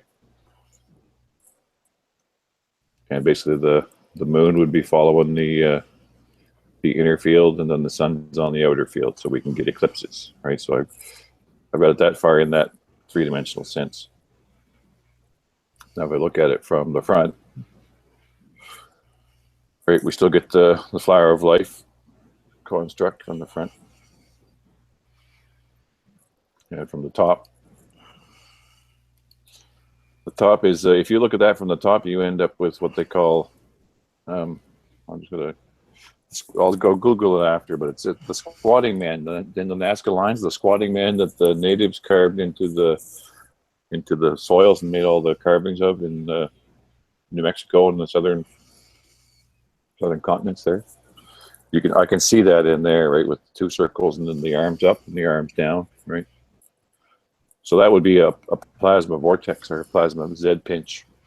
Chris. So Earth, yeah. Chris. Yep. Chris, you know what you're showing us? What you've done is you've kind of put Ceres' work in there, haven't you? And now you're showing what it looks like with Ceres' work. Or what the lab. Yeah. So that's where I'm at with it today. I'm bringing the map that Ceres has with all the data from the elevations, and I'm going to put that inside the vortex, right, in a three-dimensional field. Just in case there's people in the chat room who don't quite know what they're looking at. Yeah, it's a little complex here, but I haven't got it done here yet today. But it'll take me a few days, and I'll get it doctored up, right, and get it so it's a little more easy to see. But if I highlight that, but what I wanted to show you that was that kind of blew my mind about it today. If I look at it basically as in this orientation, something to this effect, right, from a side angle, and then I zoom in on it a little bit. So you can see how we're getting the atmospherics and basically the donut with an egg inside of it, right? Inside a magnetic field. So this would be the atmosphere and the plane that we're on. North-south equator goes this way, and the sun and moon go around. So they're crossing east to west, right? That's the basic parameters that I'm trying to stay, confined in. But I wanted to show you this. I got this off a NASA website. Take a while to go through. Hey. Yes. So this is a design done in the 70s, right? It's a NASA design in the 70s for a warp drive field, like a warp drive. It's a theoretical warp drive, right? Look at that, would you? Right? It's this tutorial. It's exactly what I was like when I came across that. I was like, that is exactly what I'm modeling. Using the data from Google, your map, and the toroid field, I'm ending up with a model of a spaceship that would be a warp drive spaceship that NASA has already designed. Right? Right? So then then my brain goes, well, that movie Ascension with Alec Baldwin, or the TV series with Alec Baldwin, where they have the people locked in the spaceship, and the people don't know they're in the spaceship, right? Because it's a generational journey between the stars or whatever. They're going to have, 1,000 generations, because the trip from their original planet that was destroyed and they're going to their new planet will take, 100,000 years or whatever. So they lied to the people on board, so they think they're in a spaceship, right? What if we were reversed? We think we're in Earth, but we're actually in a spaceship, right? And it's just so huge that we don't even know we're here, right? So my brain just went, wow, that's interesting, right? Right. So it's one of those coincidences, maybe in plain sight, right? Yeah. Anyway, so that's what I'm working on today, just to share it with you, guys, before I get back into That's good, Chris. getting into it here. Yeah, beautiful. Like I said, Yeah. they might have made it to other dimensions, but they never make it back. So, Well, it's true, right? Yeah. I mean, like I said, they haven't figured it out. All I know is whatever's going to happen. I mean, it's been prophesied that there is going to be some type of end to it all, and that the Most High, the Creator, is going to put an end to it and recreate everything anew.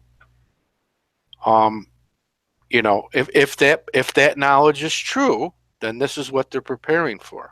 They're preparing for the end, whenever that's going to happen. I'm not a doom and gloomer. I mean, they have propped this system up long enough, the money system. They've kept it float. They can just change the numbers, and they've kept it going this long.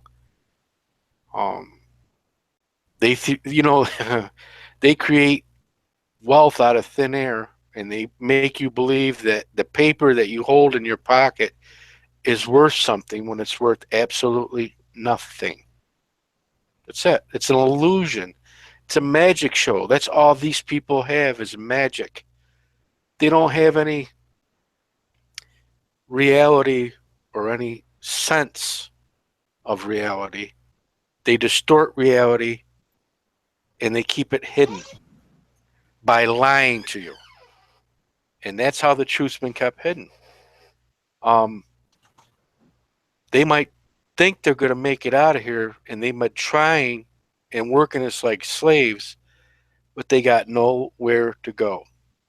They're trying to prolong their life, and they want to merge with machines, with transhumanism and stuff like that. How much of that is true, I have no idea. Okay? Your mind is smarter than any computer.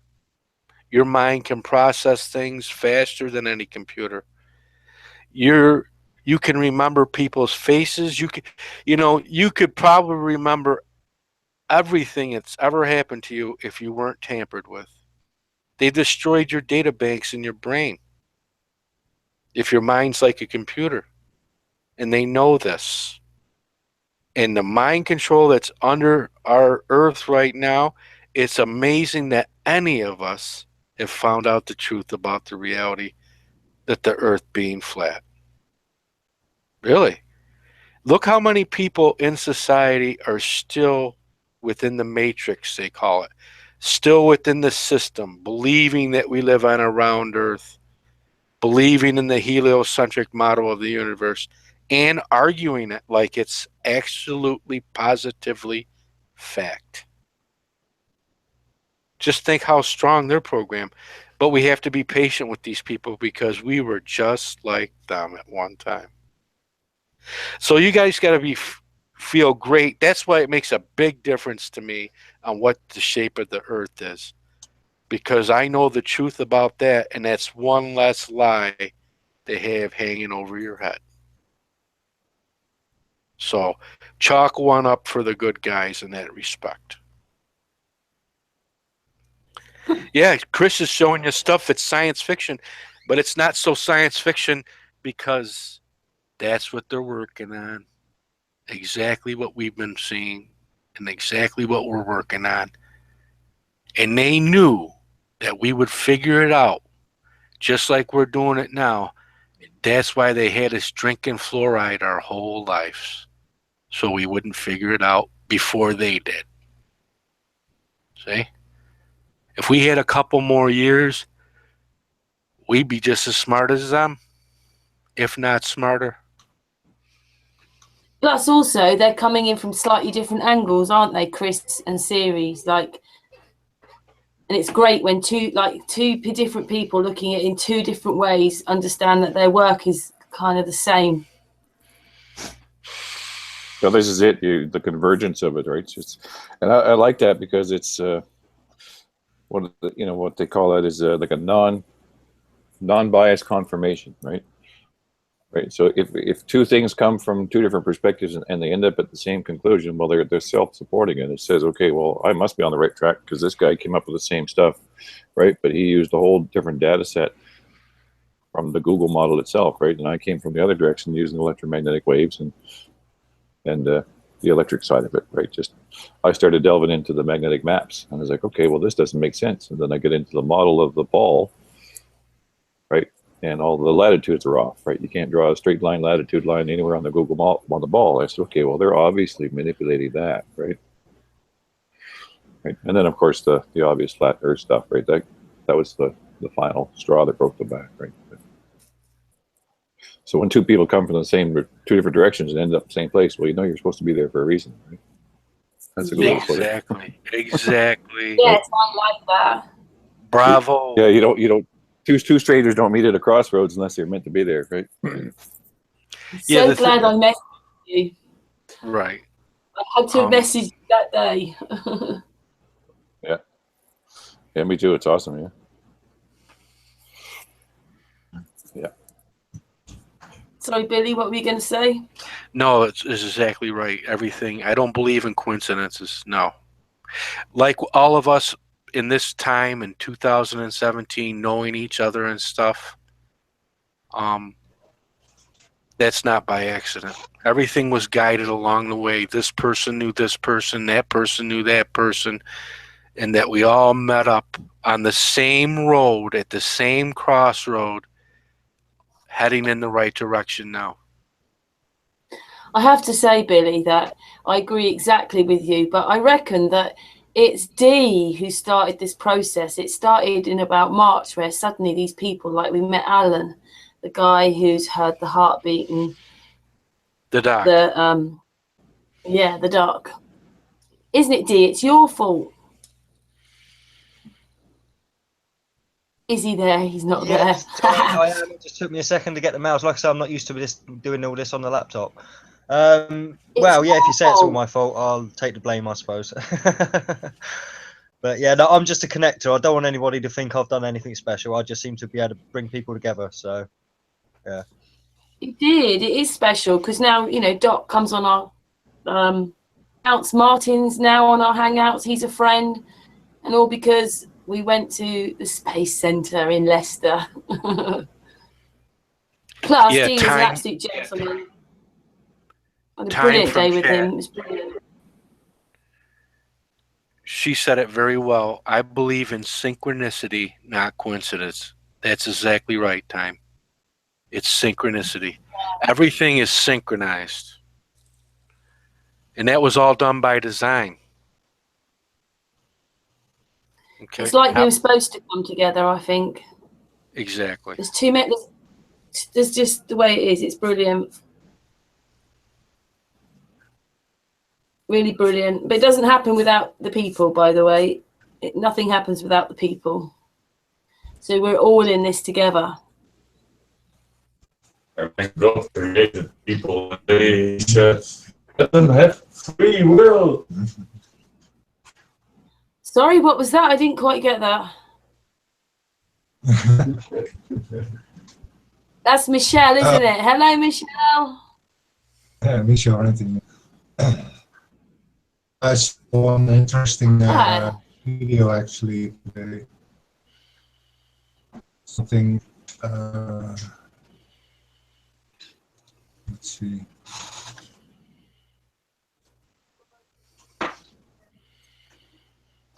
Yeah, sorry. Well, series is sorting that. Billy's. I forgot somebody in chat earlier. I think was asking what your avatar picture is. Who is it? Is that a member of your family, or is that somebody famous? Actually, the avatar is the original Billy Sunday from the 1800s. He was a professional baseball player that turned evangelist, and he was one of the world's greatest evangelists of all times, hitting the sawdust trailer. He was the people man's preacher. He spoke his own language, you know. He spoke the people's language, and he was very, very acrobatic, I guess, in his ministries. He would jump up on the pulpit and, you know, the devil calls me out, but the Lord says I'm safe. That type of preaching, you know.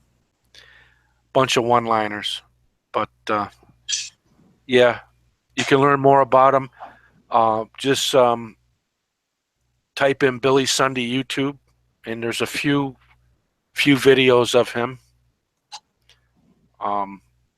Yeah, he was sort of like Billy Graham, but the original Billy Graham, I guess. Billy Graham, he used to do a lot of crusades, I guess. A lot of he would go from town to town, state to state, city to city, and hold evangelistic Bible conferences and stuff like that. So that's who that picture is, the original Billy Sunday. I mean, no disrespect to him or his family or anything like that. The reason why I chose his avatar so no one would find my YouTube channel. So,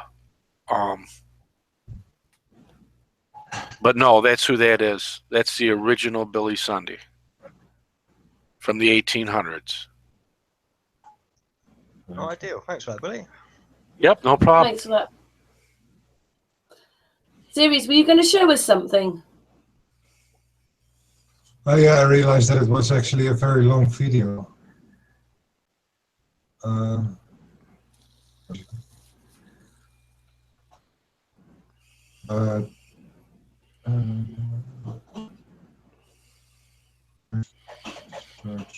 I just say, does everybody hear Series okay?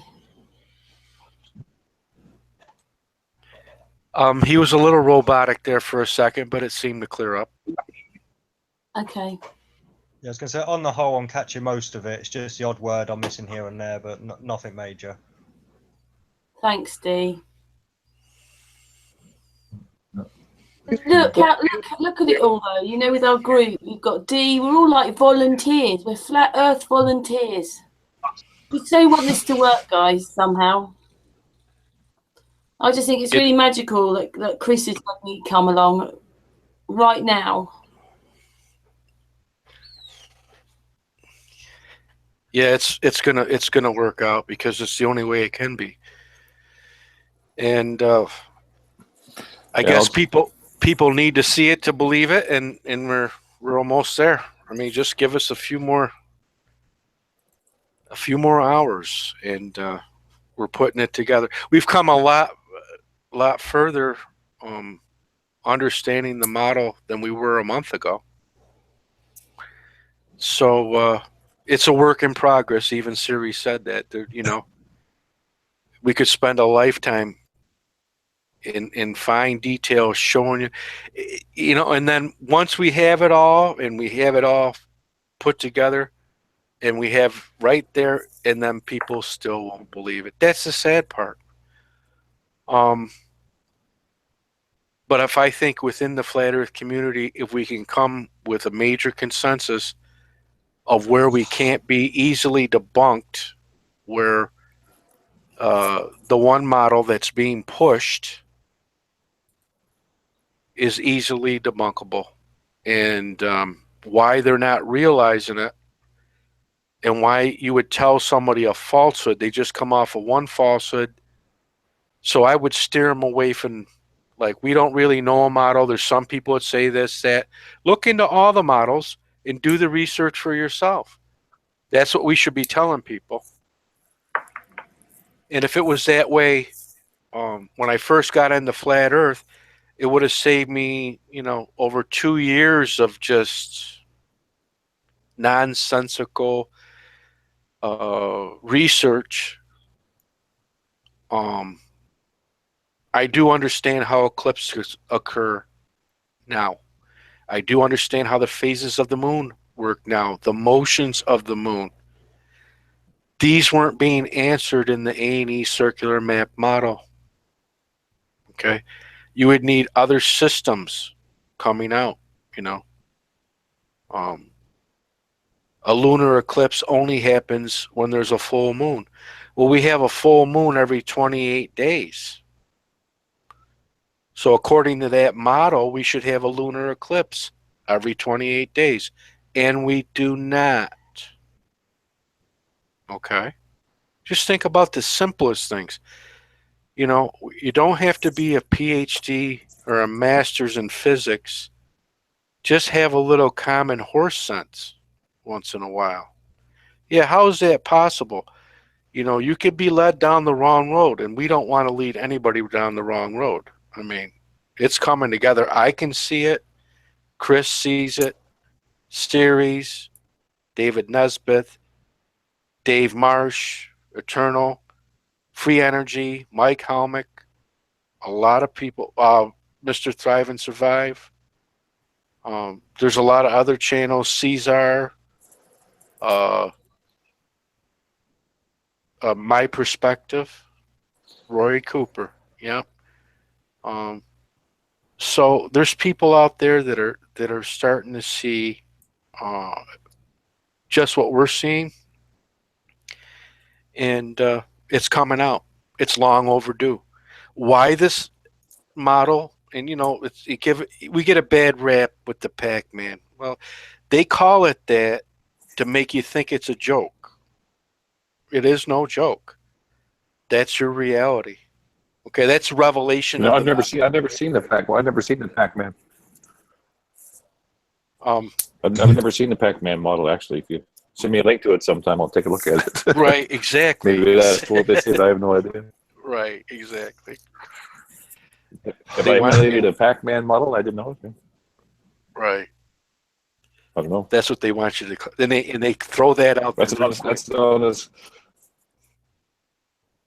honest question. Like, ended up by coincidence made a Pac-Man model that's already exists somewhere. Like, I've never seen it, so I don't know what you're referring to. Right. Other than the Pac-Man video game, I know what that is, right? But is there someone else out there that has a Pac-Man model? Right. And it's not quantum. Some people like to refer it as quantum teleportation, but it's not really. But in that understanding, you just go from one. You don't feel nothing. You just walk from one side to the next, and you're right where you started from. Oh, so they're using it as a metaphor, like to say. Oh yes. Jumping between. Yes, they're using it as satire metaphor. Yes, exactly. Okay. Meaning to mock it, obviously. Yeah. But we don't refer to it as that. We say that it's 4D, or well, it's more than 4D. Series has it up to 7, but it could be 13. Some people Santos and say that's even higher than that. Very well could be. Yeah, I'm sure it goes beyond. In a sense, one bigger body is 7 chakras, and we are the 4th in the middle. That is only one of the 7. And that you have actually 49 of those. What is eventually the edge of our universe as an individual realm part. And then you have into the multiverse, in where you have kind of that our own universe, the modern universe, creating new universes. And that's all Itzhak Bentov's meditation in that sense, but yeah, it's no connection to this hyperdimensional model I found.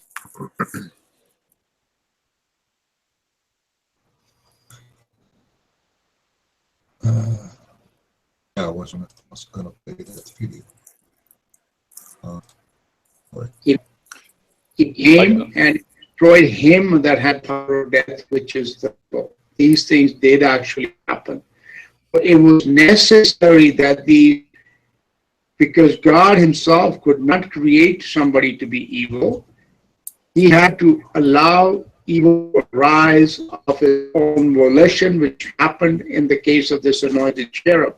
And why it must have happened is something that I will discuss later. Somebody is given a lot of power without the love. Eventually that power will corrupt and that person will turn to evil, which is what happened to this anointed cherub, which is what happened to the men that lived at that time, from whom have come all the gods of mythology.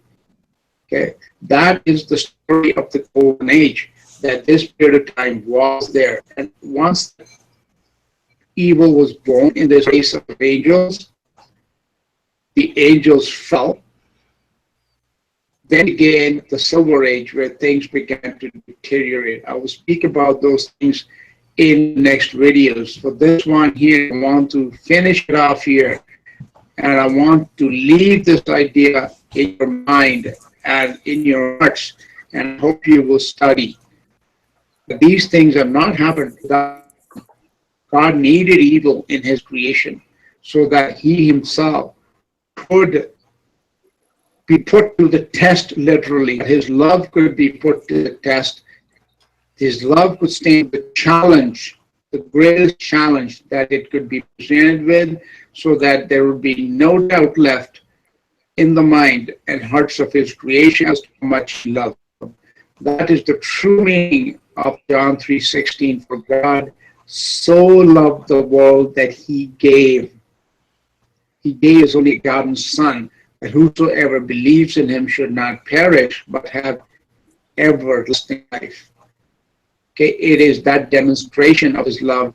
It had to be shown to his creatures. I can love God today because I know that he loves me, and he first loved me. He first loved me.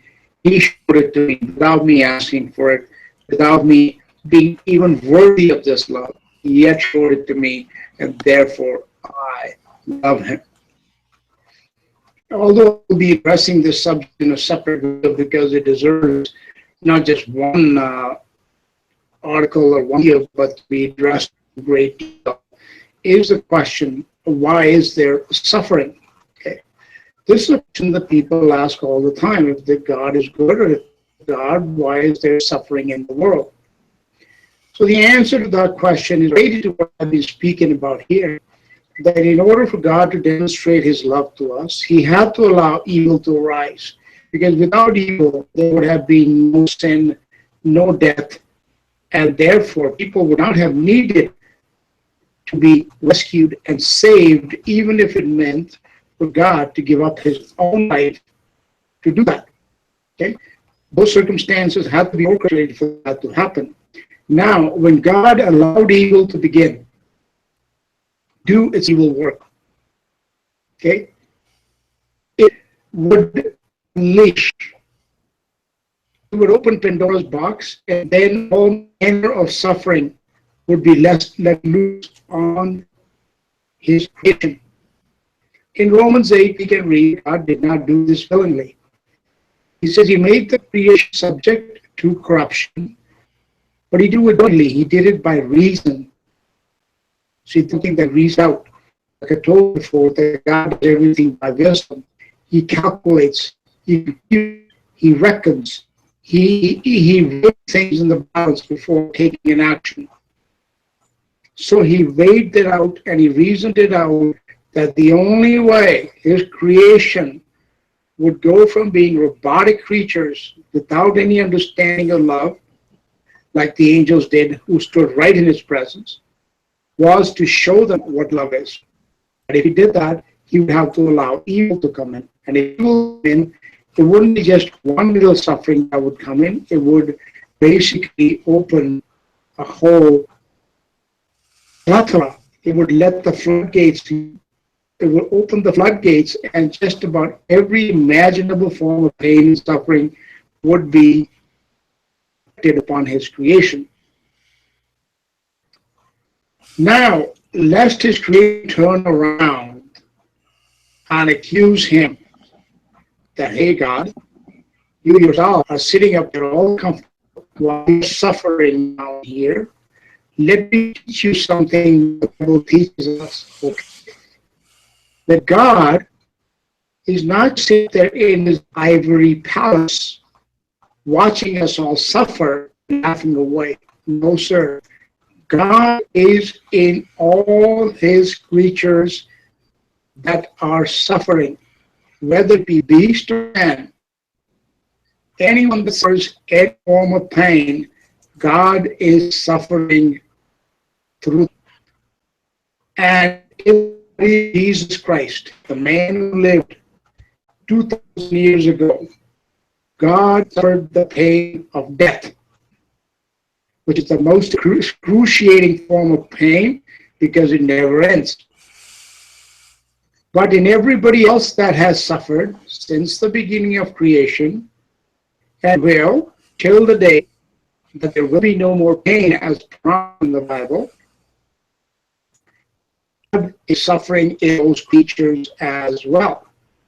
So whether it be a little child who's suffering from leukemia, whether it be a woman who's being mentally, perhaps physically, or otherwise being abused, whether it's a prisoner being tortured to death in some prison, as is happening all over the world today, any form of pain that is being suffered, God is suffering through them. So essentially, any pain that has been suffered by anybody since the beginning of creation till the day there will be no more pain has been and will have been suffered, felt, or experienced by God himself. So when we all stand before God, as we all will one day, none of us will be able to accuse God. None of us will be able to stand before him and say to him, God, you don't know what it feels like. And no, our answer will be, I know exactly what it feels like. Not just what I have felt, but what everybody else has felt.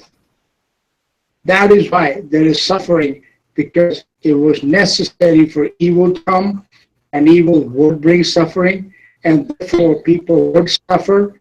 God would suffer through them, and also, because they have suffered, they will then enter into life.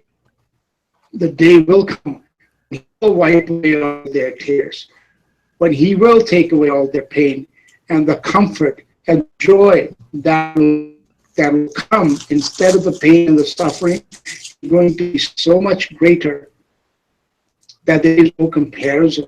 That all of us would say to God, hey, Father God, if we had to go through that 1 billion times more, we would gladly do it. Because on us, the life you have given us is so much great. That's why it's written that the sins of this present world, of this present time, compared to the glory which shall be revealed in us. It is written that our suffering, which is but for a moment, works for us a far greater weight of glory, whose weight we cannot even begin to comprehend. My friends, there is suffering in this world, but rest assured that your Creator and mine, he is not immune to that suffering. He is along with us and through us.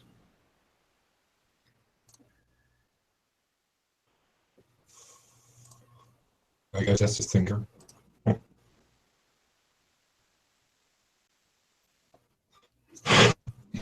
It was a little robotically, but it was true in what he said. So, yeah, thanks for sharing that series. It's good to share things, isn't it? Sometimes. Yeah. Actually, it's been quite a sharing evening, anyway, hasn't it, Billy? Yes. And That's the video. Chris has got something that's showing. I'll just whiz on to his. Eric Dubay. Don't worry, series. It was just a fake account, 1 subscriber.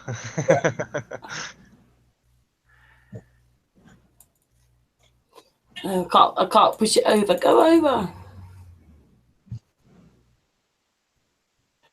So yes, very deep series.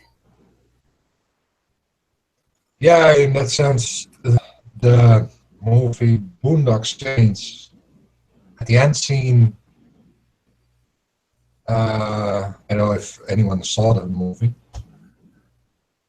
But you have the father and the 2 sons, and the 2 sons ask how far it goes, and the father answers, it's not the question how far it goes, it's the question, are you prepared to go as far as is needed? And it's kind of thing in everything. If you really want to know, you have to go as far as is needed to really know. You can't be lazy in things. You won't get the result in another way. You can actually just do it. It doesn't matter if you only progress a millimeter a day. It'll take you miles away as long as you move.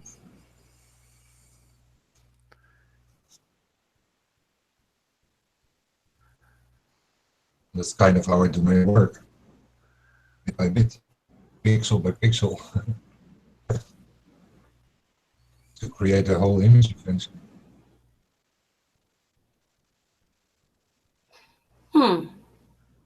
Yep.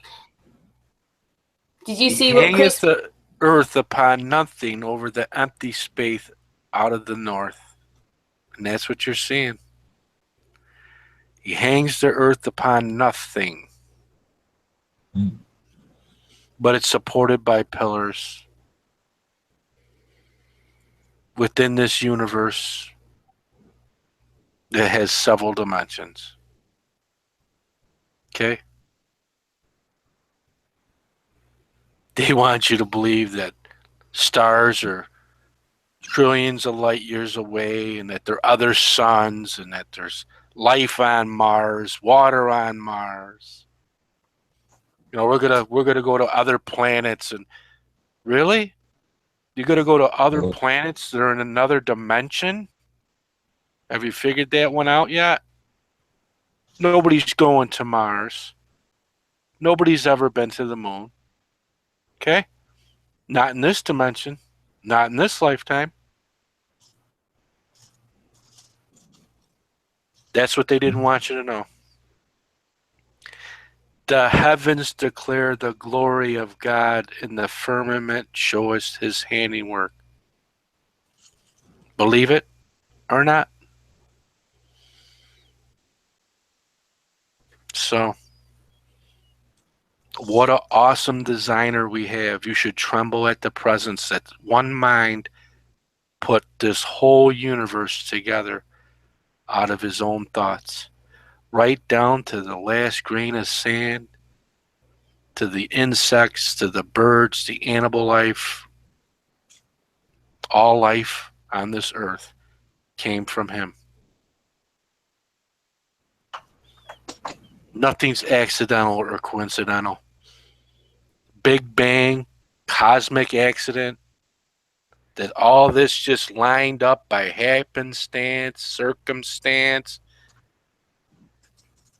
If you believe in that, you got to believe in a religion, because it takes faith to believe in evolution and the Big Bang and stuff like that. Sorry to say.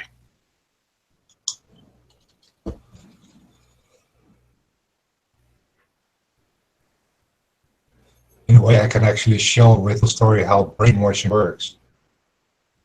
What the actual trick is.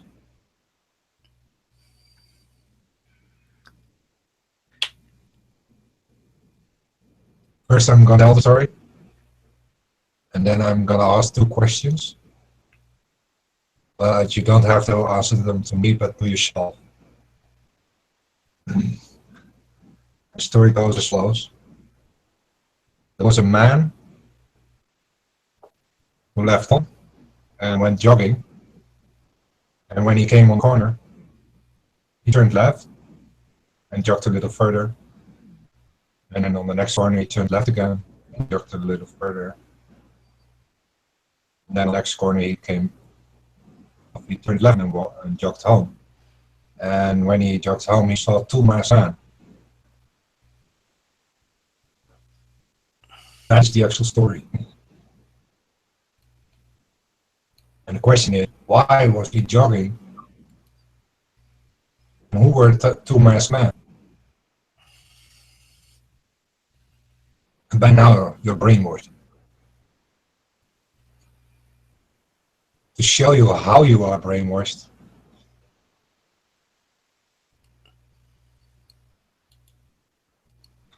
is my answer of a clue of the story.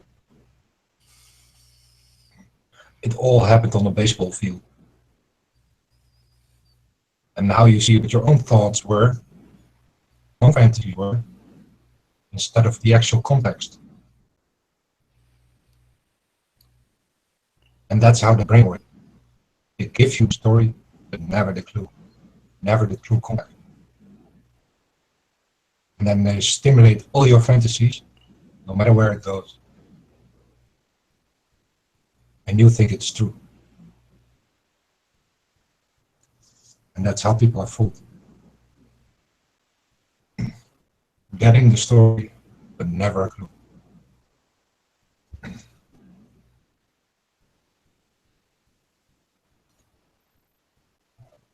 That was very good, Thank- series. Thank That you, was Sue. like, yep.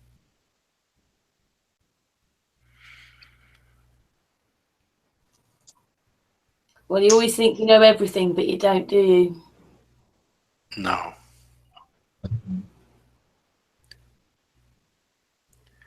We would have if we could have been in sync with our Creator. And they didn't want that. Because you wouldn't listen to them, man. And they hate You would listen to it. they hate the fact that you can be your own person, guided by an eternal divine spirit. And that they don't want you to link up with that spirit. They do everything they can to keep that hidden from you.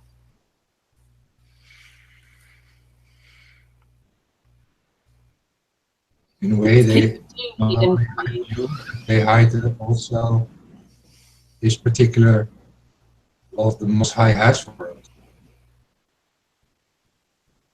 In a sense that we think we are not worthy, but we are fully worthy. That's why he did it. Well, I know a lot of people have sold their soul over to the system to live this life. And maybe that's a strong delusion that there is no life. That's what they believe, there is no life. They have to convince themselves that there is no afterlife, that there is no judgment. These people will be judged for what they have done. We didn't do that to them.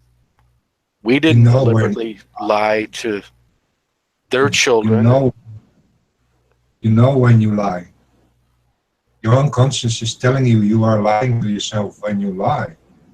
No matter if you lie to me, but lying to yourself, that's the most devastating one. Because you actually deny yourself. And that's the whole trickery here. They bring you to denying yourself, becoming the actual role of the program, running their program. Of your own creativity, the actual I am, who can be, never is. You mean we already know a lot of this anyway? It's just we seem to forget it in the globe world. Be distracted from it.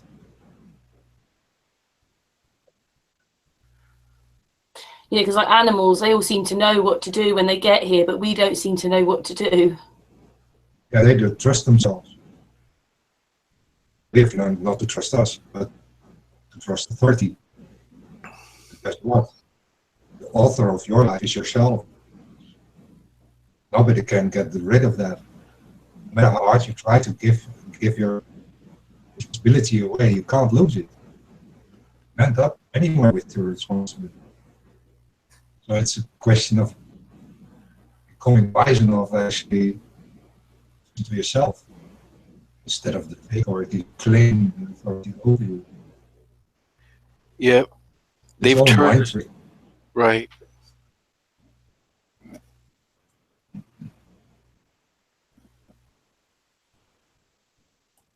Grown up in believing that we're not very important.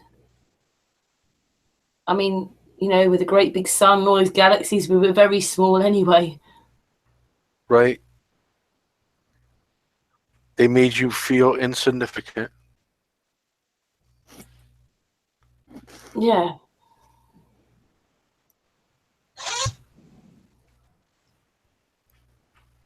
But that's what Flat Earth's about, isn't it? Or the waking up. Right. We're starting to all come together and have a voice together. People researching and doing things that they should have been doing in the first place. Well, they probably have, haven't they? But they're just not telling us. And then they're facing us with all this fake stuff. Right. And that's It's really the bad. problem. Right. It's really bad when you think all a lie. It's just so bad.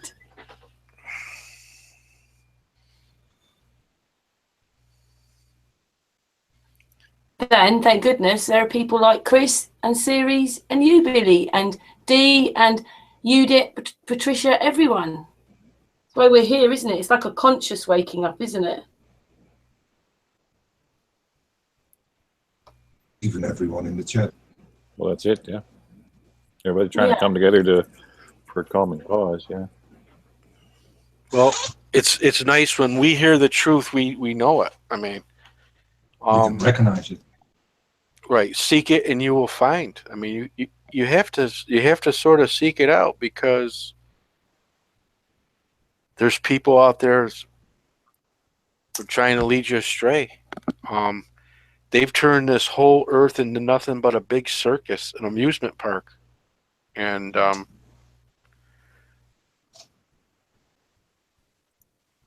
wow, under the construct of the money system, how would it be nice that every person born into this world, here's your own little piece of property. We're going to show you how to grow food. We're going to show you how to gather energy. We're going to provide your children with the best education, the truthful knowledge about what goes on with magnetism and science and how the weather works and what the sun and the moon and the stars are. Live a peaceful existence on this life. You're going to get old and die, but after that, you enter the dimension where God resides. And what a peaceful life this would have been for everyone. But they didn't want it like that. So,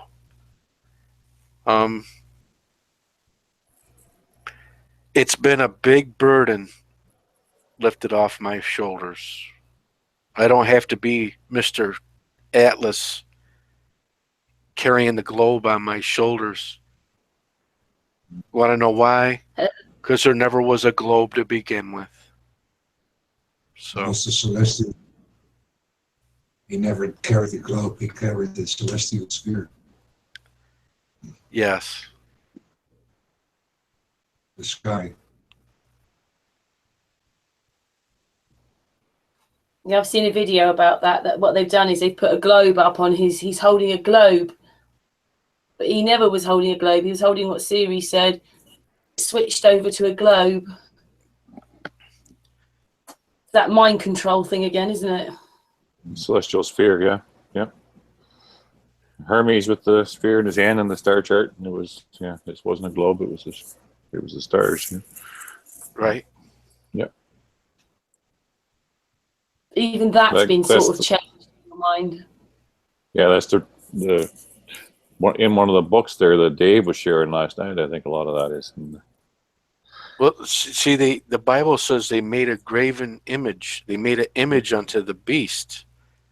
And guess what that image is? The globe.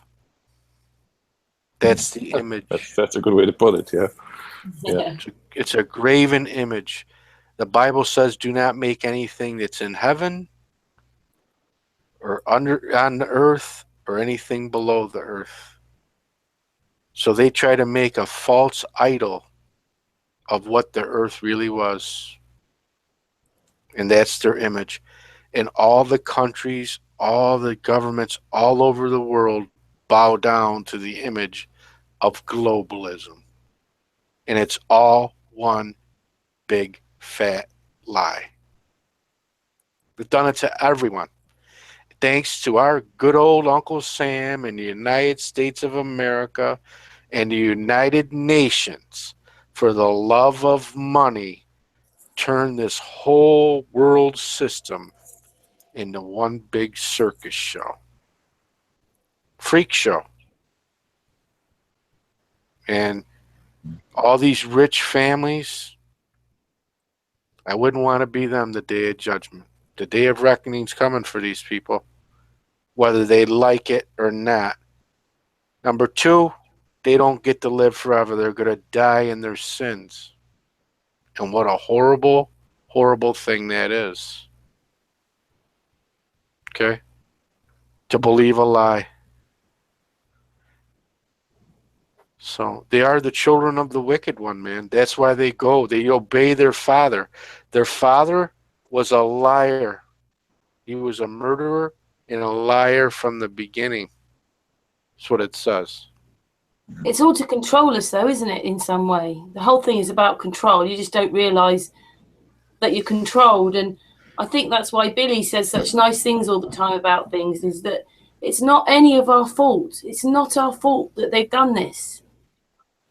So we can't be angry with everybody. It's none of this is our fault. Just some people realise this now. Most of the perpetrators don't even realize they are the perpetrators.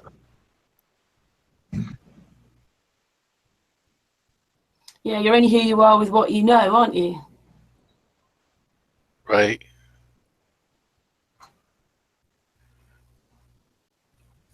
Well, Like, well, Chris has been a bit quiet. Like, Chris, when did you realise that none of it added up then? I know we've probably asked you before, but there might be people in the chat room who don't. So, when was it you realised? Probably, I started on the journey probably 2011. By 2012, I was kind of figuring out that things weren't right, and then 2014 really jumped into it with the first flat Earth videos and so forth. So it's been, what would that be, almost 3 years now? When basically that's when it started to gain some ground, eh? So yeah, it's been, and then the last 2 years have just been researching and joining connections and so forth, making connections like with you folks and everything and other friends and so forth. My friends list and stuff on Facebook completely changed upside down, right? The majority of the friends I had before are mostly, a lot of them are gone, right? And there's 1,000 new ones, right? Right. So it's interesting, yeah, for sure. Yeah. Yeah.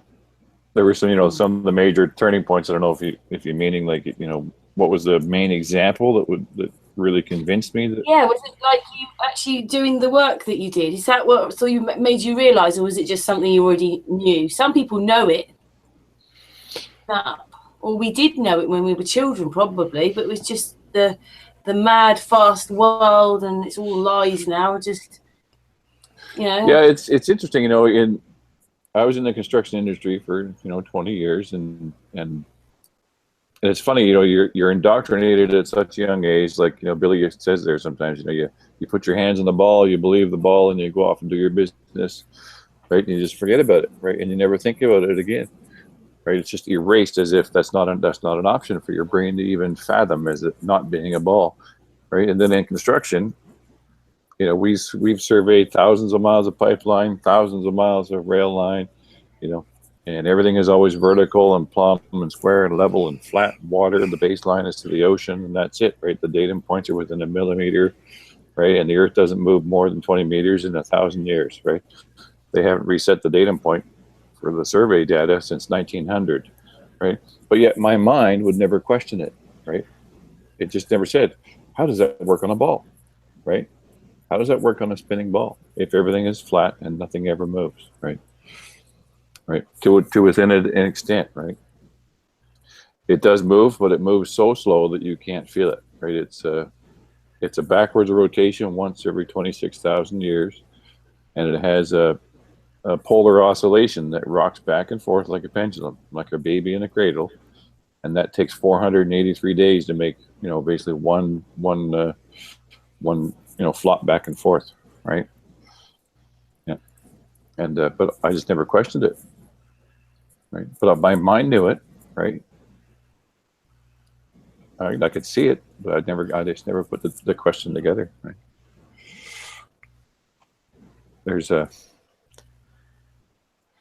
since I'm screen sharing there, I can. I was going to bring that up actually.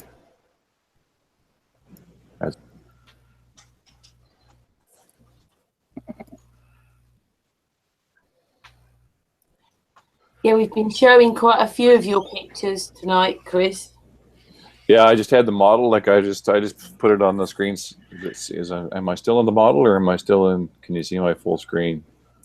It's quite grey. All right, just a second here. I got to go out and come back to the. I got to stop that and then share screen. So stop sharing.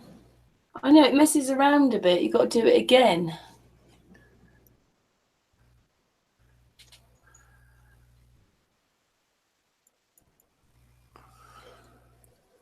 Just to describe for people, if to the listeners there, where I came from as far as the engineering and the construction management stuff, right?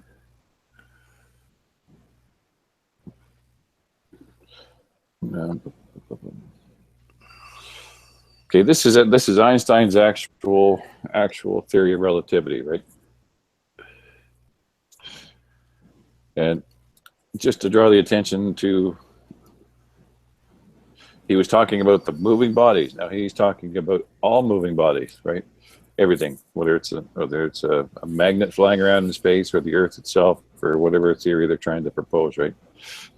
And he called it kinematics, but it was called he related it to a conductor, and he was absolutely right. Maxwell's equations for electricity are spot on. You can figure out anything. And this is one of the important parts, and this is on page 1, his opening statement, right? So he says, in the conductor, however, we find an electromotive force to which in itself there is no corresponding energy, but which gives rise, assuming equality of relative motion in the two cases discussed, the electric currents of the same path and intensity as those produced by the electric forces in the former case. He's talking about stationary and moving bodies, right? And then he says, examples of this sort, together with the unsuccessful attempts to discover any motion of the Earth relatively to the light medium, right? Period. I'm just going to read that again, right? The unsuccessful attempts to discover any motion of the Earth relatively to the light medium. So what he's referring to there is the Michelson-Morley experiment, right? Where they set up laser lights on a table and they tried to measure, if the Earth was actually spinning, then there'd be a light interference pattern coming from the sun, and the light photons through the ether, right? You'd actually be able to measure the effect. And he acknowledges that experiment there as being valid, and no one ever has discovered any rotation or movement in the Earth relative to the light itself, right? The speed of light. So then he goes on to say that that suggests that the phenomena of electrodynamics as well as mechanics poses no, big capital letters, no properties corresponding to the idea of absolute rest, right? So in that little twisted little sentence there, right, he acknowledges that the experiment was correct, nothing is moving, and everything is relative to itself. And then he went on to develop gravity, right? So when you look at all the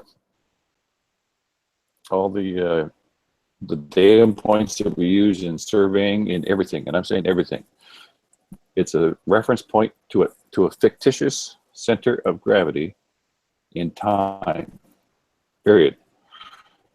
Right? So the datum point used by the National Survey Standards and everything else refers back to this fictitious center of gravity, and then they apply that to a projection of elevation. So say if you're standing, if Ceres is in the UK or in Holland, wherever, right, and you're standing there and you take your position in time relative to Greenwich, England, and then measure the weight that you're experiencing at that time, and you say, okay, this is the mass times the velocity squared of my motion in a downward motion towards that center of gravity. That's my global position, right? That's my position in time, space, right? And that's where you're getting that fourth dimensional calculation. But that is exactly what is being used, right? There's no surface, right? They don't relative, it's not a globe, it's not a ball, it's not a surface. It's a gravitational point in time. So GPS might as well stand for gravitational point system, not global positioning system. It's a gravitational point system, right? And you can see it in the motion of the pole, right? It's like Billy was saying it's the clockwork, right? It's the God's clockwork and handiwork, right? It just goes, the pole rotates around its center point, but it's just like a top. It's not spinning like a ball. It's just slowly oscillating back and forth. So if you looked at that from the top down, you would see the Fibonacci spiral, right? The golden mean, 1.618 meters, on itself. 3.5, how does that work? 0, 1, 2, 3, 5, 8, 11, right? Right, it might be 13. But anyway, you take the last number and add it to the first, but you're going to see that spiral. And that is a musical note. Consider the center gravitational point as a node, which is a harmonic between this top here and the center point is a harmonic node. So this is the first note, and this is the second note, which is the next level of the layer of, you can call it a holographic existence, right? It's frequency, right? Each one of these is a self-contained reality. This one vibrates at 5.37 hertz. This one vibrates at 13.668 hertz or whatever it might be, right? In parsecs per meters, right? So it's 0.1 arc seconds, right? And this is a function in days, right?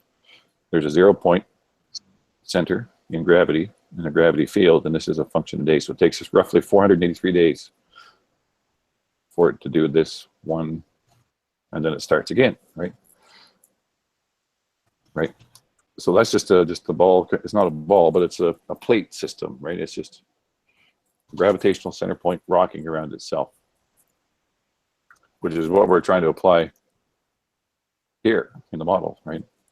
These are all the datum points and elevations, and we'll end up with the center point in a gravitational field, right? And the way I know this to be observable, just the one final point, is when you look at the ice wall around the ring, right? You can line it up. So at the top here, you have a short section, which is your short section that doesn't dig in. There's not a whole lot of velocity to it, right? It doesn't dig into the ice very much. Then it starts to go down, and then there's a 0 center point, right, where both sides are swinging at the same time, and that creates this inward dipping. So here's you just look at how it's laid out, right? There's 1, 2, 3, 4 different layers, right? You can count the lines, right? And that pattern lays right over top of that, right? You can zoom that up if you want to. I know it's kind of hard to explain, but if you imagine a dinner plate on your kitchen table with some water in it, slowly oscillating, rocking back and forth, well, then the pattern that the water would follow, right? It was a block of ice, and you put some water in it, right? So take a plate of ice, and then put water in the center of it, and then slowly rock it back and forth around that axis while rotating it backwards in a periodicity of about 26,000 years, right? Just rock it back and forth and then rotate it backwards, and you'll end up with that pattern, right? That makes sense so far? Yes, it does. Yeah. Now here's the kicker in Einstein. Muted. Yeah. Yeah. So that's related to an electric force, a Lorentz force. But if I can find it in his notes here, you can actually go to Einstein's theory, and he tells you right straight up. It should be note number 7. I think it's page 11. Just a second. Like I said, I'm just kind of getting rolling today, so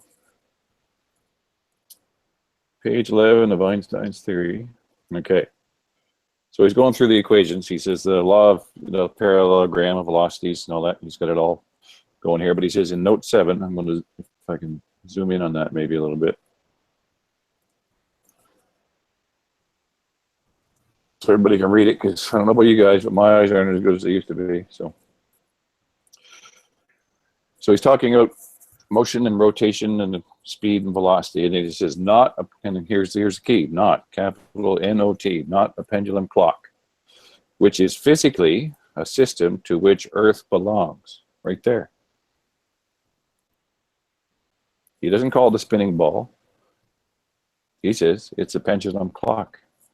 Tick tock, tick tock, tick tock. Right? It rocks back and forth like a baby in a cradle, and that's the only motion. Right? That's the only motion ever detected anywhere. The rise of the tides and the difference between the coastal rise around the equator, around the ring, and the center point. Right? Rocking like a baby. Right? So this is your center point, and this is your rocking back, just rocking back and forth, right? Right. And it slowly goes around in it's just a slow rocking, right? It's not a spinning 1,000-mile-an-hour ball, right?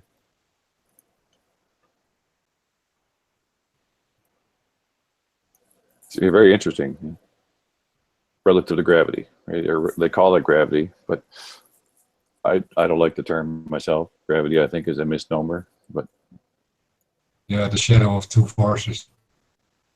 Yeah, when I think about gravity, I think about it as like the four different types of electricity and magnetism, right? Positive, positive, negative, negative, negative, positive, and positive, negative, right? Those are your four pillars, right? Yeah. So it's an equal opposite, slightly imbalanced, right? And because the four corners can never, like this, when you think about it electrically, the four corners can never be perfectly in balance and stationary, because all matter would disappear. I mean, you have to have always a constant oscillation and an interference pattern for matter to even exist, right? So the four pillars, right, if you think about them electrically, they have to just kind of rock and do this, right? And it's a frequency wave, which is your analemma type of figure eight going back and forth, corner to corner, and they have to do this oscillation wave to make the donut, right? It's a toroid donut of motion. So in the model that we're doing on the z-axis and rotating things around like the sun and moon, it also has the xy axis, right? That's doing the same thing, right? And we're on the plate, right? And it's a counter. It's like a donut within a donut, right? And it's just kind of wobbling and rocking back and forth. And the polarity switches on the four corners, right? It just keeps like an electric circuit making that figure eight, bup, bup, bup, bup, bup, bup. So fast you can't even, right? You can't fathom it. But the motions definitely show up in reality, right? We see it every day, right? But to our, for all intents and purposes, the numbers are into the motion is into the negative side of things almost. It's so slow, and I wish I could get a video up right now, because Series started on his little drawings, didn't you, Series, with the donut? Yeah, made several little drawings. Yeah. This was the up and down thought, and these are the three circles as the base. And that's exactly it. Yeah, the center point. That's exactly it. Yeah. Same thing. Yeah. This is then your observer's bubble, but then this is the top and the bottom as the fourth as that looping circle. What is actually the axis of in three-dimensional sense is the axis, but it is so in four-dimensional sense toroidal field from the side as it goes through. Exactly. Yep. Yeah, I agree with you. If you could take a picture of that and send it to me on the messenger, and just so I can get a clearer view of it. But I agree 100%. Yeah. Yeah. You end up with a spherical observation from an observer perspective, right? Because you're standing in the center of it, essentially looking out, right? So it looks like a sphere. Right? Everything you look at looks round, right? But it's just kind of oscillating back and forth all at the same time. It's like there's at least 6 degrees, right, of motion. Right? Here I have tried to draw everything up till the 7th. The blue one is the pink one is the 4th. The blue one is the 5th as a donut, and then the 6th is up and down. That's the 2 green circles, also part of a toroid, but it's containing the as well. And then you have the 7th one that's completely surrounding that as a container of all previous levels. Yeah, for pressure. Yeah, you got to have pressure. Yeah. And then. Can you take some snapshots of those series and send them to me? Just. My phone works again. Yeah.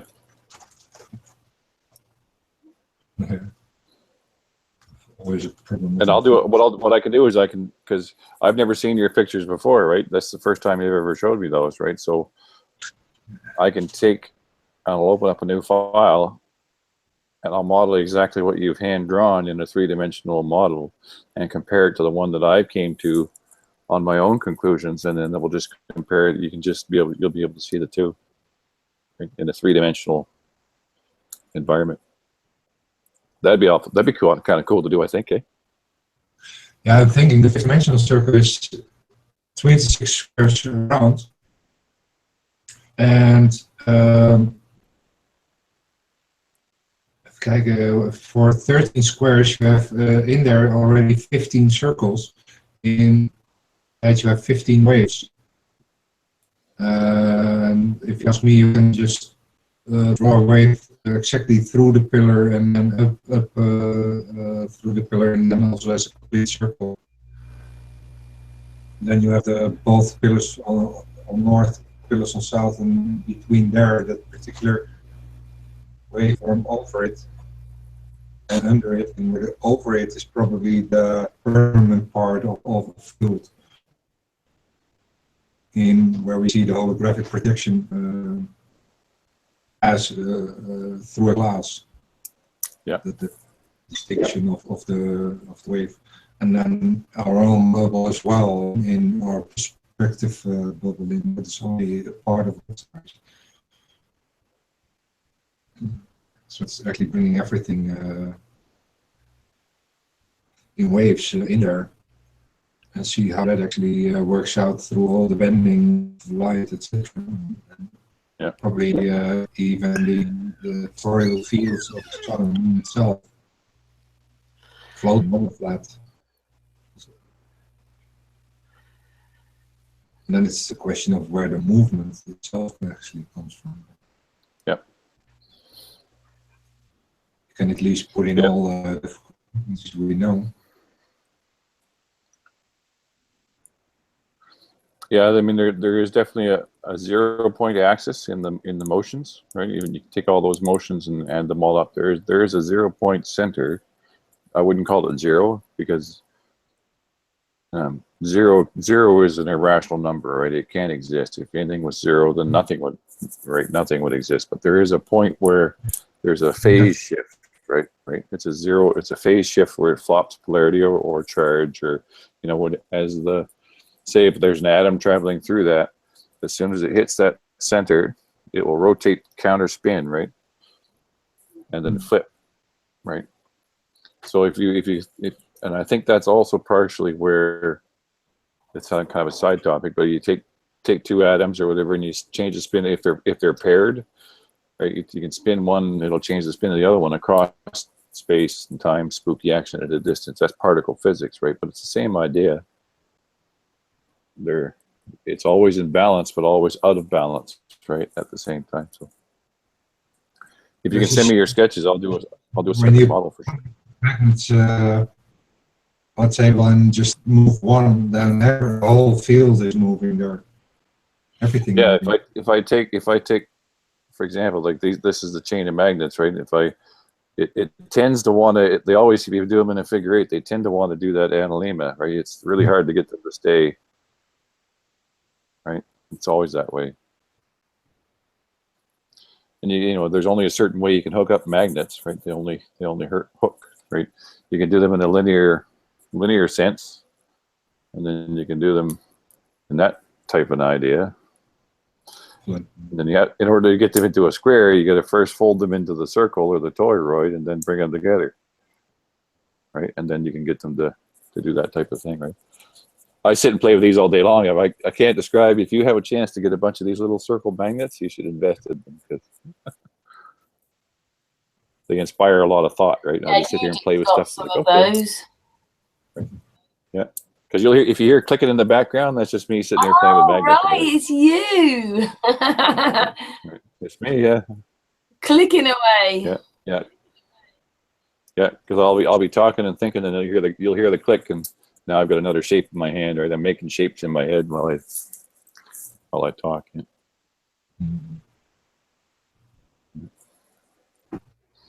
Yeah.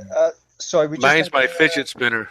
Yeah, I got my daughter's fidget spinners. They do like them. But yeah, no, there was a kind of well, not really a question in chat, more of a statement made by Knowledge Scavenger saying that she doesn't know what to make of the square or diamond shaped purely because the high altitude balloons don't show any kind of edge. And I tried to explain that they wouldn't really because of the looping. If you get me, because you're always at the center of your perceptual bubble in the map, so to speak. So you're never going to see an edge. So you're never going to see this square because the loop's going to be extending beyond your perception. If you get me, yeah. Because obviously the loop's never. You never get to the edge of the loop. The loop's everywhere and nowhere. So you're gonna if they put these balloons up somewhere where you'd see more land, maybe we'd see that, but you wouldn't necessarily see an edge of a square or the edge of where you think the loop may start, because the loop is everywhere and nowhere. It's infinitely finite or finitely infinite. Yeah, you might just end up hitting that gel wall dome whenever it's beyond the ice wall or whatever. You just end up hitting the sort of a out of phase liquidy field of something or other, and it's bye-bye, right? It's wherever you end up. Beyond that, who knows, right? It looks like a star field from below, I know that much. Right? An energy field of vibrating luminescence, right? Yeah, no, and I was saying that as well. Yeah, for me, the toroidal field explains star trails. It pretty much explains everything. I mean, well, in a way, it's enough for me at the moment. Anyway. Absolutely, yeah. Billy, did you want to say something? Well, I bring into question of a lot of the high altitude balloon footages to begin with. For example, Augustus Picard's reckoning, when he took a balloon up into the stratosphere and he noticed the Earth was a flat disk with upturned edges. Really? How could he see with his eyes or any telescope or binoculars thousands of miles and see something with an upturned edge? I'm just saying, think about it for a little bit. We don't see any disc with an upturned edge in the high altitude. He had a pressure window in his craft too, right? Which would have been a half sphere bubble, right? To take the pressure, right? He built that thing to withstand the pressure. So he's looking out through a curved glass with, and that would have caused this effect, right? Right. He was looking at a flat plane, but he was probably excited. I would have been, right? But he's looking out through a space helmet, right? And everything on the edge is curved because of refraction, right? It was flat. Right. Very, very well could be. That's pretty good. And so, I question that the sun that they're actually seeing in the high altitude balloon footage is a simulation, not the sun, not the actual sun. Several scientists have gone on record that state the sun is not visible in free space. Eric Dollard, a few others. Yeah, it's a liquid media. That's why the stars aren't visible either. So what they're showing I'm just saying, in my opinion, could be a simulation. I don't know. They could have sun simulators suspended by balloons up all over our Earth, for example. There are patents. Bausch & Lomb and NASA have patents. They've had patents on sun simulators since the 60s. Just something to think about. It's a great one to think about, Billy. Simulation suns, not even that's real.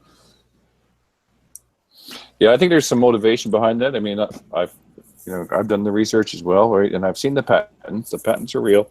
I've looked at the calculations. I've looked at the setup of the arrays and how the lumens are all calculated, and the cross angles to emulate the sun, right? That's all diffraction. It's all diffused refraction over a certain X distance, right? And they've got it figured out, right? So I definitely 100% agree that those things are quite possibly, if anyone picked up that and followed up and actually built them. I've seen an article where they are trying to build them or have built them in the last decade or two, right? So I mean, there's obviously people doing it, right? Now, whether or not what they're preparing for, I think it's like we were saying the other day, the chemtrails will paint the sky white, and then you'll have no more sun, and they'll have the sun simulators up in the sky ready to go, and they're going to charge you to get it back, right? Right. Essentially, I'm going to take your peanut butter sandwich, and I'm going to charge you back for the peanut butter that I just took from you that you gave me in the first place, right? When I videoed the sun on my camera last year, it's not that I could see this with my naked eye, but when on the iPhone, you can actually sort of zoom into the film that you filmed. You can't do it when it's recorded on a YouTube or or a Facebook, but on your own camera. And as I zoomed in, I could see these orbs moving around. There's 2 or 3 of them coming in and whizzing around and coming back. They're just there all the time. I don't know what they are. They're almost like little. When you look at in all the high altitude balloons, in all the high altitude balloons, you'll see that like the sun isn't actually a round object in the high altitude balloon footage, right? Whereas if you're on the ground, you take a picture of the sun. Well, it's a great big giant red circle, right? But in all the high altitude footage, when you look at it, it's a small pinpoint with a radial star type of thing, right? It's a very small pinpoint, and it just spreads out, right? Maybe Billy, if you could find high altitude balloon sun picture or something, I can show people what we're talking about here. But so everybody, it's not that big circle, right? And so when I've looked at footages, it almost looks like it's in a box. Yeah, it depends on the angle that you're looking at through the atmosphere plane, right? Through the air, right? And if you're looking at the right angle, you'll get that a flower pattern. It'll be a circle in the middle and four to six, right? Well, yeah. Let me 32 to quickly describe Yep. what they're trying to prove with these high altitude sun balloon footage. They're showing a hot spot on the cloud. Yep. And how can that hot spot, the sun has to be localized in that respect. That particular hotspot with doc video, the more I look to it, the more I see that the sunspot itself is actually only the beard of the sun, the beginning of the beard of the sun. Because you're not looking exactly on the clouds, but probably through the clouds on the sea. And you see the reflection on the sea itself. That's what I'm suspecting here. That isn't actually a hotspot on the clouds, but part of the beard of the sun, which you would see when you have no clouds at all. Just through a whole house. And it was a particular moment when you saw that. And other footage, you don't see the actual hotspot below the sun.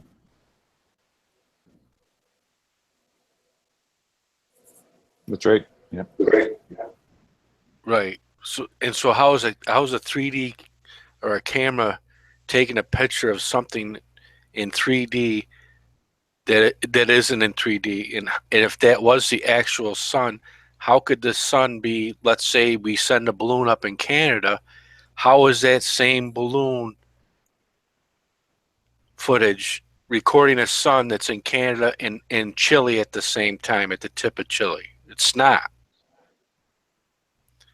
So whatever they're visibly seeing up there, I don't know. I've never sent a high altitude balloon footage up. It's suspicious to me. Yeah, the sun is what out. they're The seeing- sun is out. Yeah, the sun is definitely out beyond the boundary layer of what's being filmed and the footage and so forth. And when the sun, the light particles, photons, enter the atmosphere plane and or hit the water below, right? But when they enter the atmosphere plane, it creates that localized circle hotspot, right? Well, if you just stop to think about it, Chris, right here, like stars. Yeah. That means when it's nighttime out and the sun is up there that high, this is where I have a contention with a 3,400-mile sun. Right. You'd be able to see it all the time, constantly. In the nighttime sky, you would be able to see the sun as a huge star in the sky constantly. You'd never not see it on the circular A&E map, in other words. And if it was 3,400 miles up. Yep. So there's a distinct linear distinction between day and night. That's why we can experience nighttime. Okay? So I question all high altitude balloon footage. Unless I send one up myself personally. And if I do, what it's capturing up there might not actually be the literal sun. Can I That's say all I'm something saying. as well, Billy? Billy, whenever you watch those high altitude balloons, the sun is always in the dark. It doesn't light the dark up. Sorry, it doesn't light the space up. Whatever the black is, the sun is not lighting the black up. It goes so far like a television screen, and then that's it. And if Well, there's a that's the thing, frequency right? dome, Yeah. 60 miles, then that sun is beneath the frequency dome. Okay? You send up a high altitude balloon footage, 120,000 feet, what's that, 30 miles up? And they can capture a sun that's 30 miles up. And how much optical power does a camera have when that sun's supposed to be thousands of miles? Let's say if the balloon footage is in Canada, would be 1,000 miles south, circling the Tropic of Cancer, for example. No, the sun is outside of it, right? It's like if you're standing in your living room window looking at the morning sun, right? And you say if you got a double paned thermal window, right? You can not look at the sun, but you can see the reflection of the sun, two of them actually, in each layer of glass, right? So then you just have to, that's where the sun appears. Where it actually is beyond that, right, is anybody's guess, right? But the image that we see appears only at the top boundary layer of the thickness of the atmosphere plane, or the atmos plane, right? And then it's like Siri says, it hits the water and bounces back up. If you're above that, right, looking down, you see the reflection of the water or the land coming back up. So everything, all the particles of light are within that 10-mile, right? And that includes the stars too, right? When we look at the stars, everything we see is within that 10 miles. Everything, right? And that's why if you go above the atmosphere or the atmos plane where there's particles, right, that can't react with light, well, then you don't see stars anymore. Good point, Chris. Right, there's nothing there. Because sunlight's Right. not visible unless it envelops gross matter. Okay? Precisely. Yeah, the photons have to have something to activate in order for the light to shine, right? It has to be in some sort of medium. I'm not saying that the energy can't pass through a vacuum, because we know that's possible, but you'll never see it in a vacuum, right? If there's no matter in the vacuum, you shine a light through it, right? It's like if you have coming through your window in a dusty barn, right? You're in a dusty barn milking the cows, right?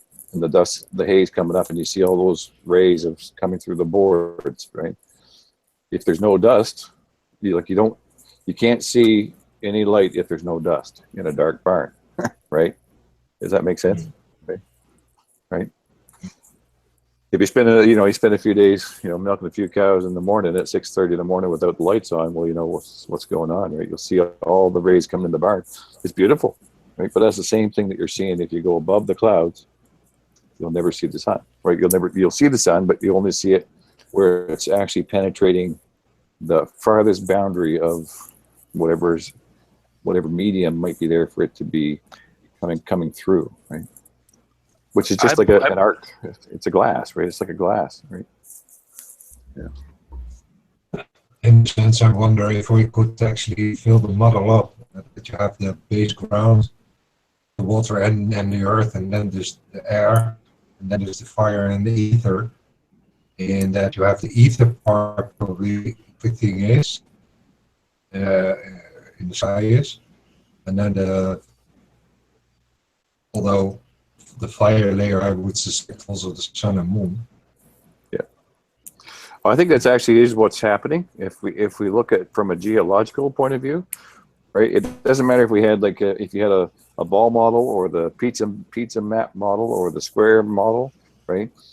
All of the continental plates, right? All of the big pieces of the puzzle in all directions, all the time, 24/7, are all moving apart.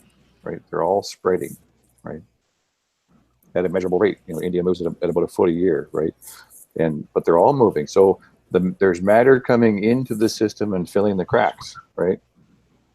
What is the direction coming from the outside? Right, and they all spread, they're all spread basically apart from each other equally in all directions at the same time. It's an expanding system, right? Fractally, right? It's expanding outward. It's slowly going to change our weather, isn't it? That will slowly change the weather. Yeah, it does make me think about, telling about the growing planet, what is becoming bigger, and see these particular wider areas between the continents because of the growth. Precisely. But in a square sense, that doesn't make sense because it can't go anywhere. Right, the whole thing is getting bigger and bigger, bigger, bigger, bigger, right? So it's always expanding in all 6 directions, right? It's and that tells me, from a pure physics standpoint, right? There's energy coming into the system from an outside source somewhere because it's always expanding, right? And due to that energy, the mass increase, right? Because energy equals mass times velocity, so it's coming in at a certain rate. Everything's growing at a certain rate. Mass times velocity squared.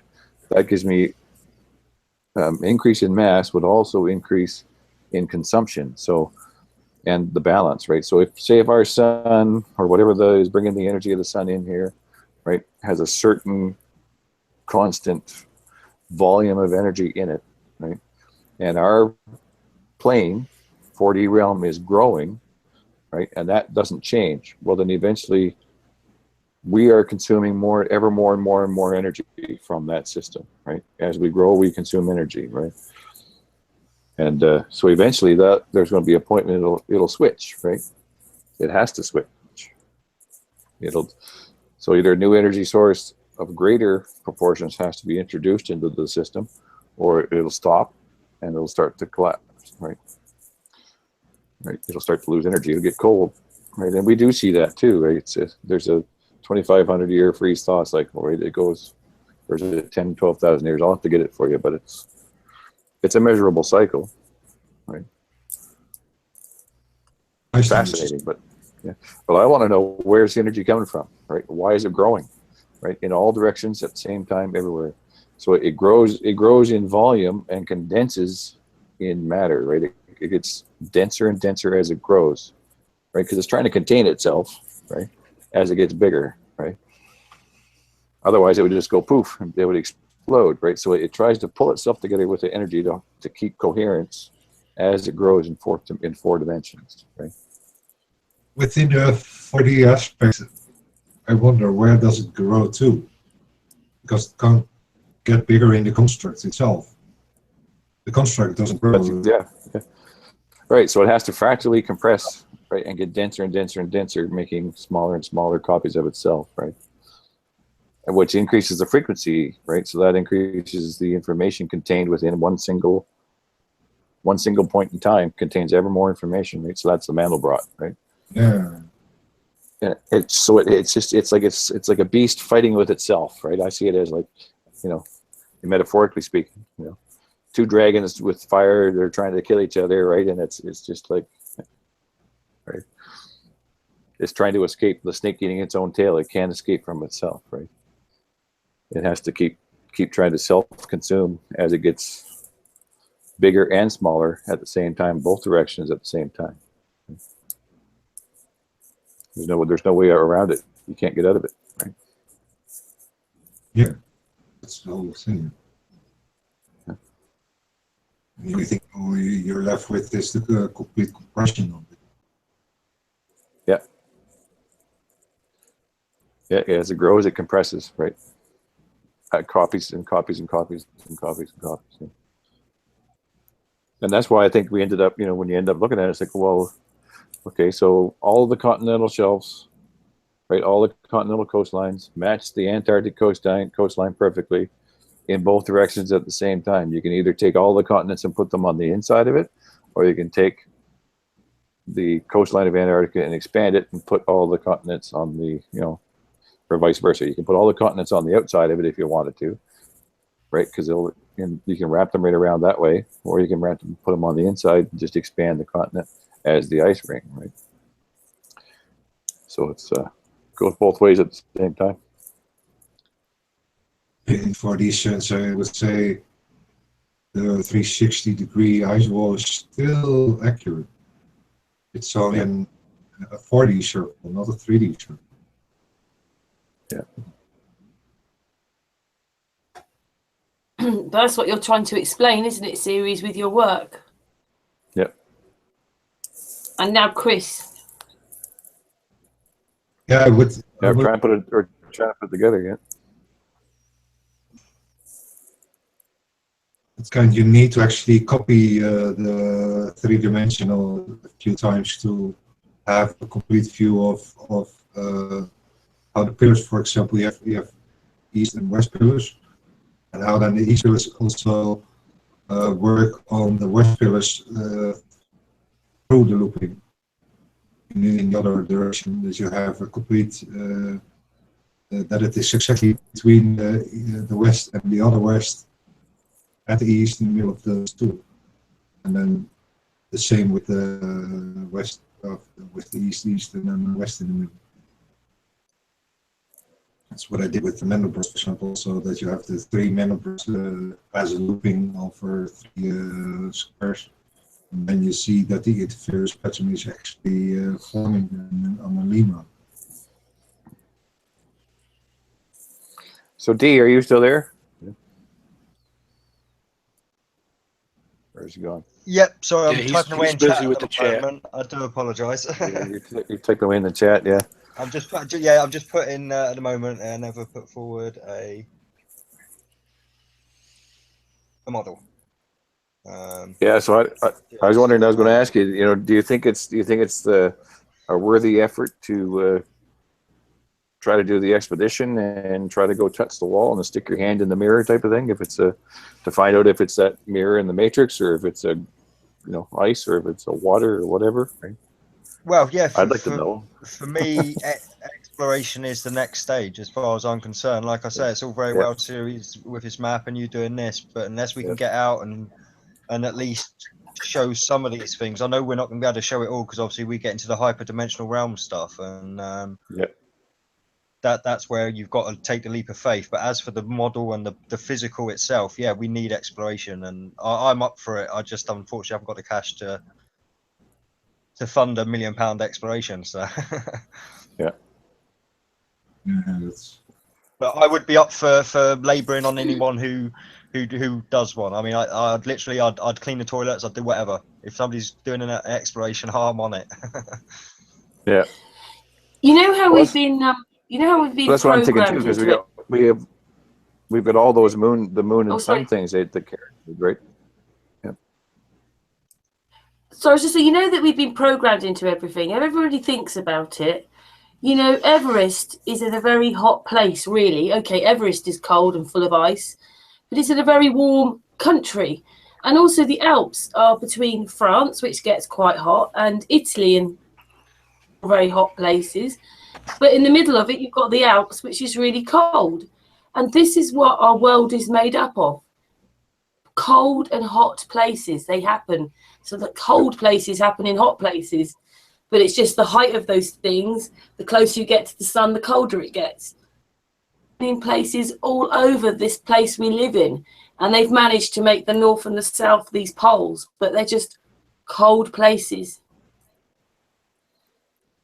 It's polarity. Yeah, it's localized electric. It's electric polarity, like when we were looking at Mount Kilimanjaro, right? You got two mountains at the same location, 12 kilometers apart. The lower one has actually has the ice on it, and the higher one, that's the iron, it doesn't, right? So it's a charge. It's an electric charge causing that, right? Which makes it, like you said, in some places it's like, well, it's a warm place and there's an ice mountain right there, right in the middle of it, right? That's in Africa, right? How can you get a glacier-covered mountain in the middle of Africa, right? It's 50 degrees there year-round, right? I think America's the same, where Marty is. I was hoping Marty was going to join us. He sent me his email. It's quite warm where he is, but in the distance are the mountains, and they've still got ice on them. Snow, whatever you want to call it. Yeah. You know, with July now. Yeah, so there's just cold places and hot places. So even in the hot places, there's cold places. It's just how we've been made. But they've managed to use two places and make them into poles. Because people are now, you know, saying there's no North Pole. There's no big ice thing there. So, and that's all changed in about the last 6 months, really, isn't it? When people talking about it.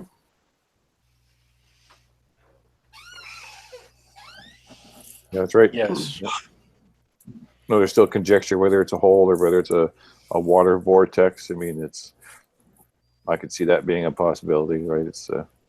I don't see it necessarily as an open pit type of hot hole with plasma shooting out from an underworld, you know, with people on the other side and stuff. I don't necessarily see it as that, but you know, there is a potential for an ocean vortex, right? Right? Because everything spins. Right, so there's got to be some point where it stops. A lot more dense up there. Coming down, is it a lot more dense? Yeah, the energy would be, there'd be a negative center to it, like a negative center to make the envelope, and so the energy density would, as you came into the vortex, the density would increase dramatically, and then all of a sudden, within a small confined space in the center, like in a tornado vortex, it would just flip to negative, right? It'd be like anti-gravity, antimatter, whatever would be in that section.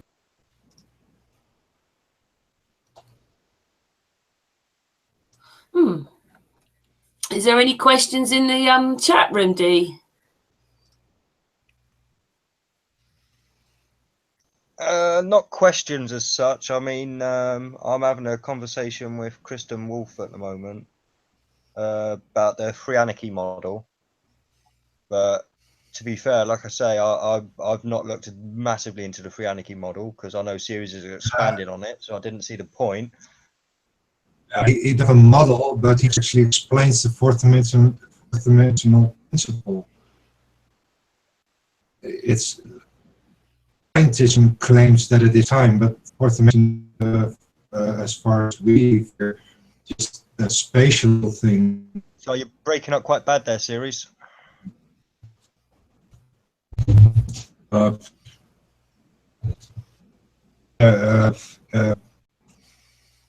Time is a separate thing from space. Space itself is a dimensional thing, and so I figured that the fourth dimension would be something with space. And so far, Becky explained that it is a looping of one dimension in east-west direction. That is the direction of where it actually loops. if it's flat and it's a straight line, then it can only loop in itself, because that's how you end up at the same place from reality. So if you're figuring out how the hyperdimensional nature of our realm is. And so our fourth is the first of the 3 dimensions looping, and 5th dimension would be the 2nd dimension looping. And that is then in north-south direction, being that it is flat as a 2D plane to begin with. And that the 3rd dimension as the looping, that one is as well containing the 4th and 5th. So it's bigger than that. I've just noticed Chris is being presented and not you at the moment, so just see it in the live chat. Would just sorry, change it over.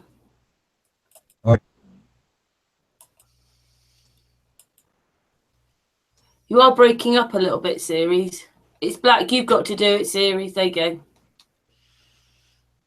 Yeah, I'm uploading the video frame as well.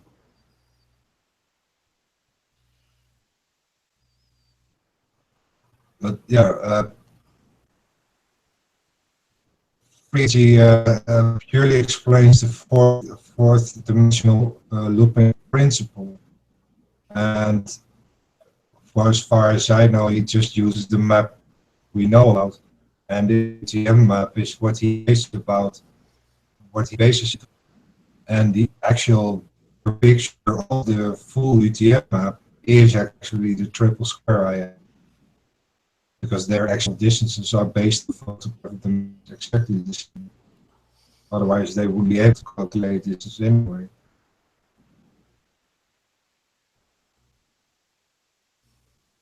And if you ask me, all data is eventually coming from one source, and that is the military itself. And it doesn't matter how they actually transform it into any projection, it's all a destruction of reality. And then telling us that and we keep believing it. Series, explain to them how we realised it was the military, all of it. Do you remember what night that was?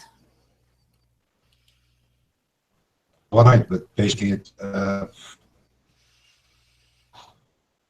can get a complete reading of any location in the world of the moon and the sun around and set for a whole year, and that is from a military website. If you ask me, they know everything. As it's so compartmentalized that the only those who are in need of knowing are knowing this. And that's just kept in the assumption of the ball, because that's how we are educated and grown up.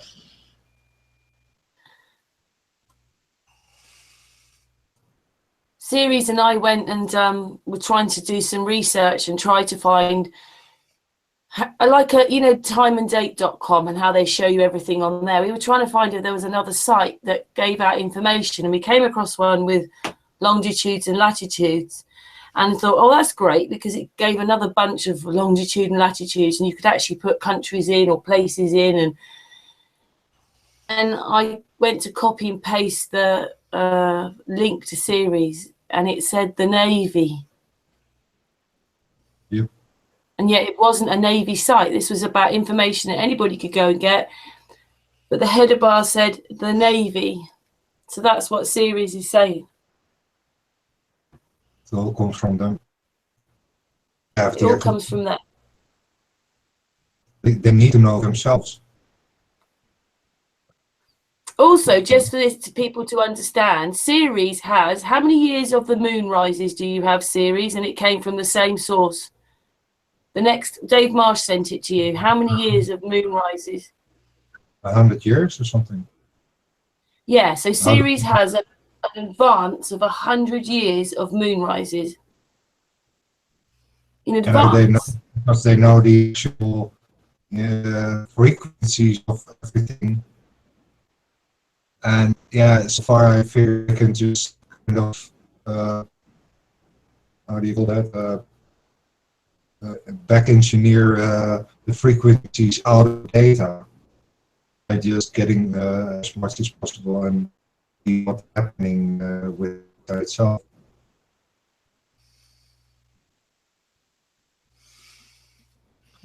Just to get an idea of what the actual working are, because if you take the actual direction from Sun and the Moon for one position and you do it 100 miles further, then you're not getting the actual angles. Is kind of triangulating the position of the Sun and the Moon. Your perspective bubble is as well a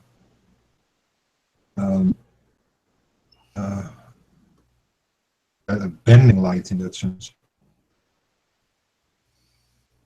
And if you ask me, we're looking through several mediums at the Pro 3. That's kind of figuring out what the big picture is to actually bring it back to the small picture of what our reality is. So, and this is the actual data they show us, so see how that works out.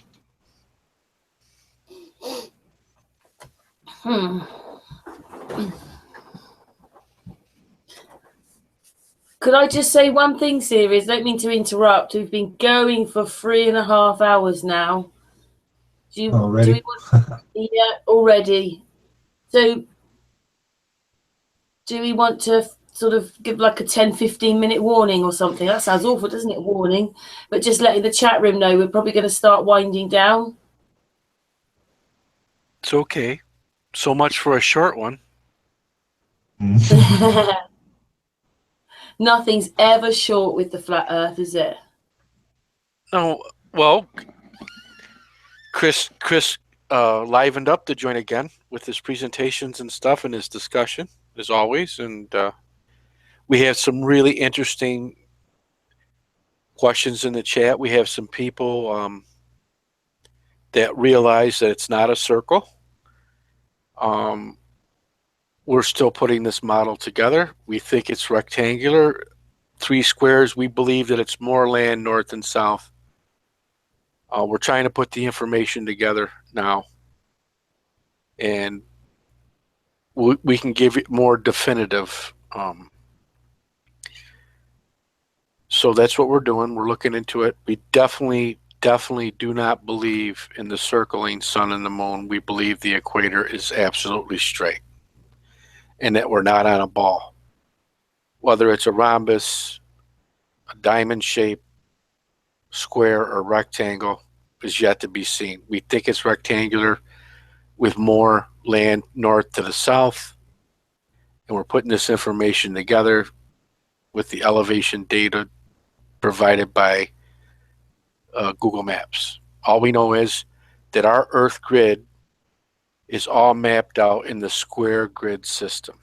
Whether it's the Universal Transverse Mercator map, we don't hold to that map, but we hold to the grid system the UTM grid system that's used by NATO, military, and GPS. So everything is in the square grid system. We definitely know that much. We will crack it, okay? Because it's the more information that we dig into, the more people that we're hooking up with. Everybody's bringing a little contribution to the cause, and we'll get to the bottom of this one way or another. But we need to work together. And what I like about the Sun and the Moon group in this channel that Karen and her organizational skills, she brings people together in a way, in a relaxed atmosphere where we're not arguing with one another. It's not a prideful thing.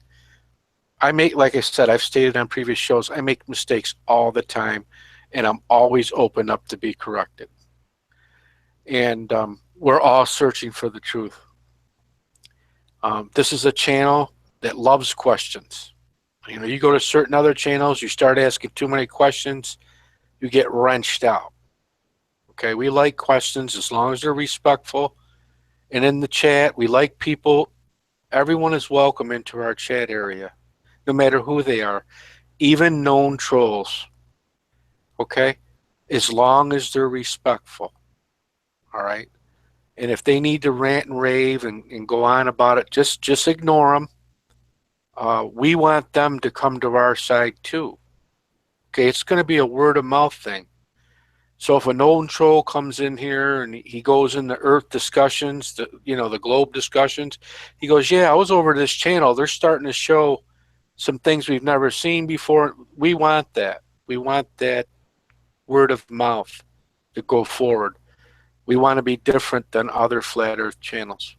So if someone comes in and they're a glober and and they're ranting and raving, as long as they don't start getting vulgar or derogatory or personally attacking or personally trolling someone, let them be.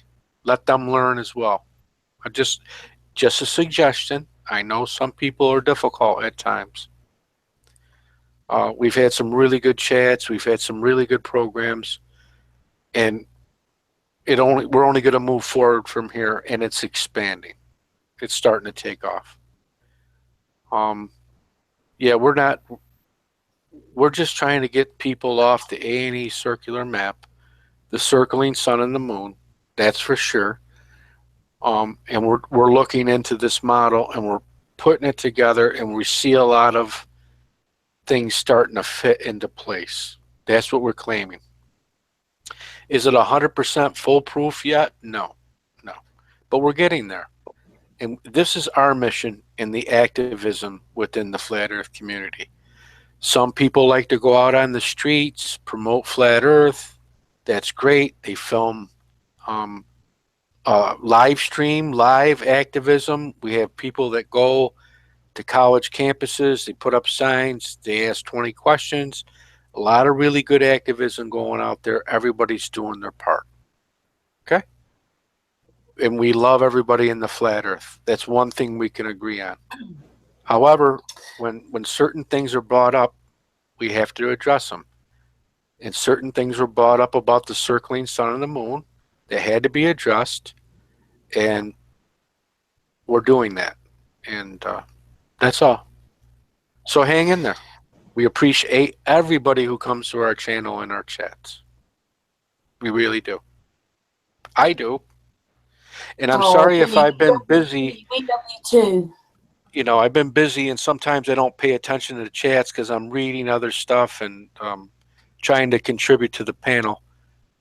It's hard for me to pay attention to the chat and be in the panel at the same time. That's why D's on the panel, but he's paying attention to the chat. So we work as a team. So I appreciate him. Yeah, no, you won't hear much from me, like I say, unless I'm asked for, but or unless there's a question in the chat. But yeah. Dee, as you're there, if you fancy. Dee, as you're there, you want to sum up this evening? We always do a little summing up, don't we? I know you're in the chat room, but summing up of today. Well, it's kind of like I said, it's kind of hard because I do only have half a ear on the Hangout, to be honest. But yeah, no, I mean, I'd say we've gone through a little bit of seeing of series is, and then obviously Chris has introduced us to a few new bits of his. What's that? That's a Blender, isn't it, Chris? Yeah. Chris is using Blender to do these 3D modelings and stuff as well. So obviously, wow, look at that. I mean, coming up now. I'm not actually not sure whether that's coming through on the live feed, but oh yeah, there it is. So yeah, we're getting some lovely images. Obviously having a good chat, and I mean, in the actual chat itself, we've been having a good discussion about things. It'd be nice to hear from this Kristen Wolf about what she's thinking about it, because apparently she agrees with the grid system. She just uses it in a different way, I think. And obviously, we're looking for all ideas to help to add to the whole. So, like I say, it's just still a working model. It is, and thank you for everybody in the chat room and all you do. Oh, I don't do a lot, Karen. Like I say, it's all right. But yeah, no, yeah. Thanks for everyone in the chat for being nice most of the time. Like I say, so we get a few oddballs occasionally, but on the whole, great chatters. Thank you, dude. Oh, yeah, that means you as well, because you're on it. Chris. Hello. Yeah, we're doing a summing up thing, and you're showing us now another picture. Yeah, I just left my screen share there, and just so people could kind of watch as I, turn the elements on and off, right, and build the model up. So it's kind of like you can live creation, right? Just watch the flow. And you're still going to have this hangout with series, yeah? Yep, absolutely, yep. And we did some of brilliant. that here right live right tonight. So Sirius sent me the pictures of his hand sketches and everything there. So we'll bring them both together into one fusion.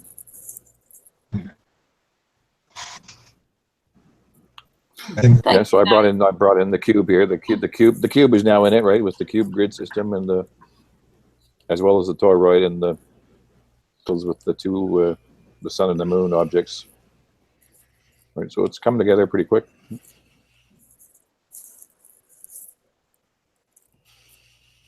So you're putting that together as we speak, basically. Yeah, what you're watching and happening on the screen is actually me building it real time in front of you. Right? Right. This is what Series was like in our group for months, doing this to us, weren't you, Series? Yeah. Yeah. Yeah. Every time we came to a screen, we had another picture to look at. Well, that's the thing, right? If I took the 3 to 4 hours to stop working on the model to do the chat, then I'd never get anything done, right? So I just put the earphones on and turn the mic off, and I'll just work away, and you can watch the screen in front of you. And if you want to ask a question, if you see something that's cool, just ask a question, and I'll be like, okay, I'll tell you what that's about. Yeah. Live. Thank you, Chris. Yeah.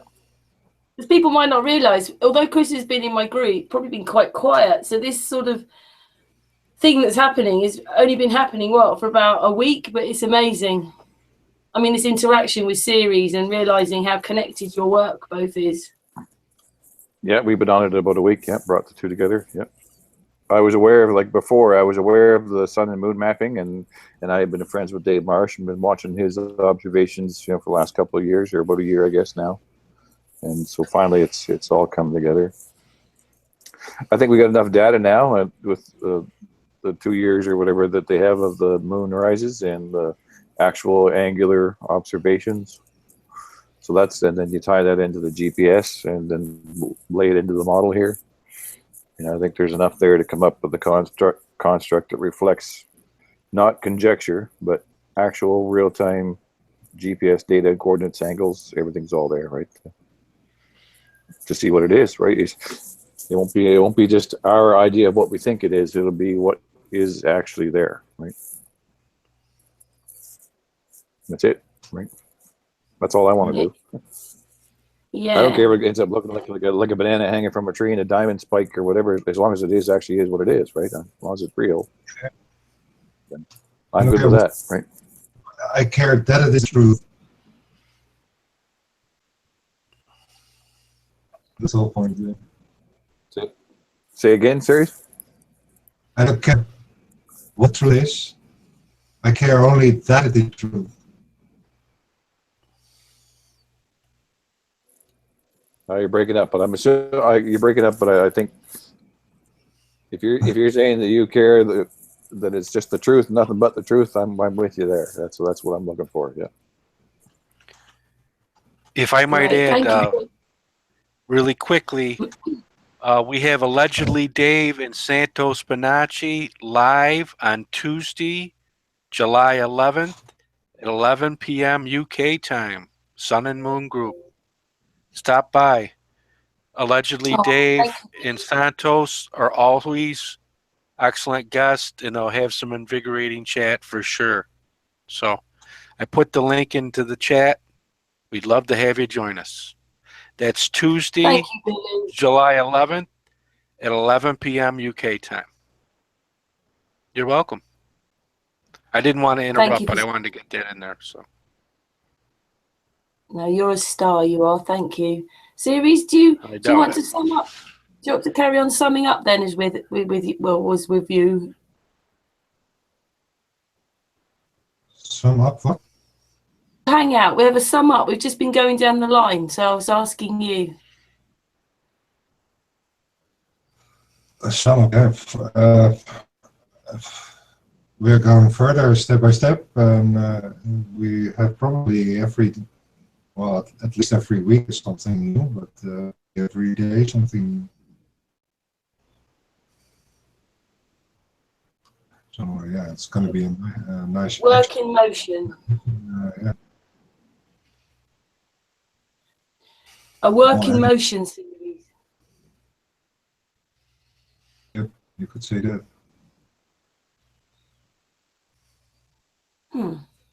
I'm not sure if Judith's there because we're looking at some flowers. Judith.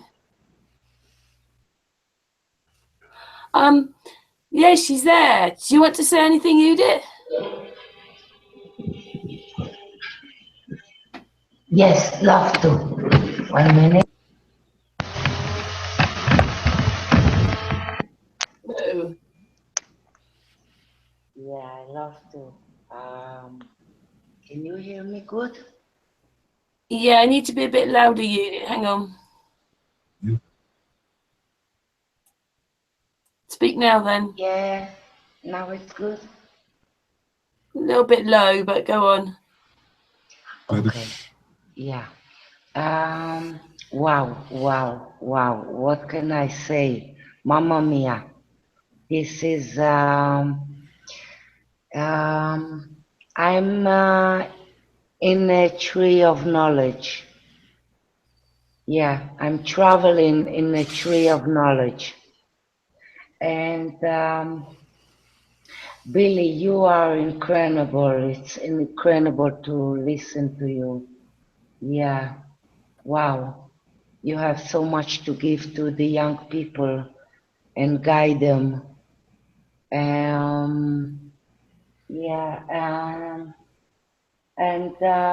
I love what Sirius said. Be. So I have nothing to teach. I have nothing to teach you. Only remind you to go outside and enjoy the nature, because this is the language that I love very much. Speak with the nature and live all for 1 hour or 2 hours, leave all the world on the side and just speak with the nature and just remind you. And thank you very much. Oh, thank you, Judith. If Thank people you very don't much, realise, Judith. That was very kind. Judith's out filming the sun and the moon every day, aren't you, Judith? Yeah, yes, I have so much to listen, and I know so much videos in YouTube. And Karen, I tell you, your videos and series videos and all this pressure group, it's incredible videos. This is gold. This is gold. Oh, yes. I'm glad you're happy. You're one of the people. Yeah. And anyway, if people don't understand, Judith lives in Israel and there's not many flat earthers there. Are there, Judith? Again. So I'm here. She loves coming. I'm okay, here. Yeah. There's not many people in Israel that believe in flat earth, is there? I tell you, Karen, I am complete alone. I met sometimes I'm without speaking a few days. I'm not speaking to anybody because if I'm not speak true, I don't need to speak with anybody, you see? And I need this map. I need this map. I want to know where I live. And I am so happy I have this information. I can go out and show everybody this information. Yeah, I'm so happy. Oh, thank you, Judith. Thank you. I think Ceres and Chris Yes. need to have this. Sorry, we got Martin in the chat there saying to Judith, yeah, she's not. Judith, you're not alone. We're your family. Oh. Martin Leakey said, okay. Thank you, Martin. Yeah, Thank and you. you've got a few people I in love the you chat saying too. hello as well. So shalom. Shalom. Oh, thank you, Martin. We know that Ceres and Chris need to have a chat together tomorrow. We were sort of wondering maybe whether we actually just took a day off tomorrow, guys. Dee wants a day off, don't you, Dee? Yeah, day off would be nice. I mean, I don't, like I say, yeah. I mean, to be fair, I with these hangouts, I have been, because it's taken up like pretty much all my spare time now. I haven't been doing research. I've not been getting out much, and nice, I think, to have a night off, catch up on a few YouTube videos and stuff. Well, Ceres and Chris need to talk, so maybe they can talk tomorrow. So we'll just probably have a night off tomorrow. But anyway, you know what we started to do? Karen? Chris is still here? Yeah. Yeah, so I want to tell him I have the same magnet in my hand. I show you.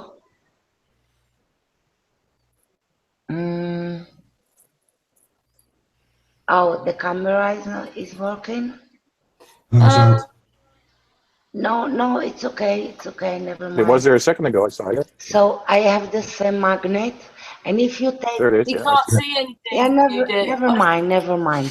So if you take, Chris, I can see it. only 6 bullets, so you get the Magen-David shape. 6 magnets. Yep. Yeah, if you take only 6 bullet, small bullet, 6, you got the Magen-David shape. The same on the $1 bill. The same. Oh yeah. Yeah. Yeah, the pyramid. Yep. Yeah, that's correct. Yeah, that'd be the Hermes. What am I thinking? The triangle with the circle inside the triangle. Yeah.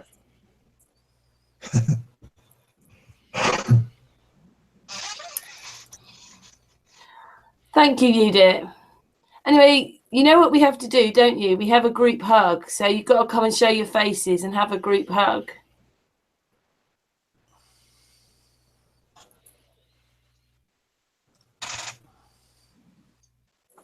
Dee.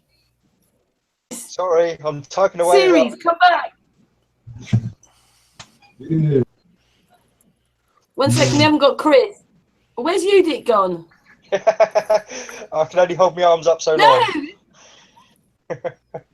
There's Chris. Yeah, this is a hangout hug, and this is a group hug, this is a chat room hug, and this is and we'll be back soon. We're probably going to take tomorrow off. Thank you for everybody, all your ideas, thoughts, everything. This is all just great. I can't wait for you, Ceres and Chris, to do some more talking. Thank you, everybody. Thank you, Master Wrench. Thank you, Maiden Wrenches and Master Wrench. And thank you very much, and see you soon. Take care, everyone. Love you all. Thank you, everybody. See you later. Cheers, Thanks for Ultra. coming.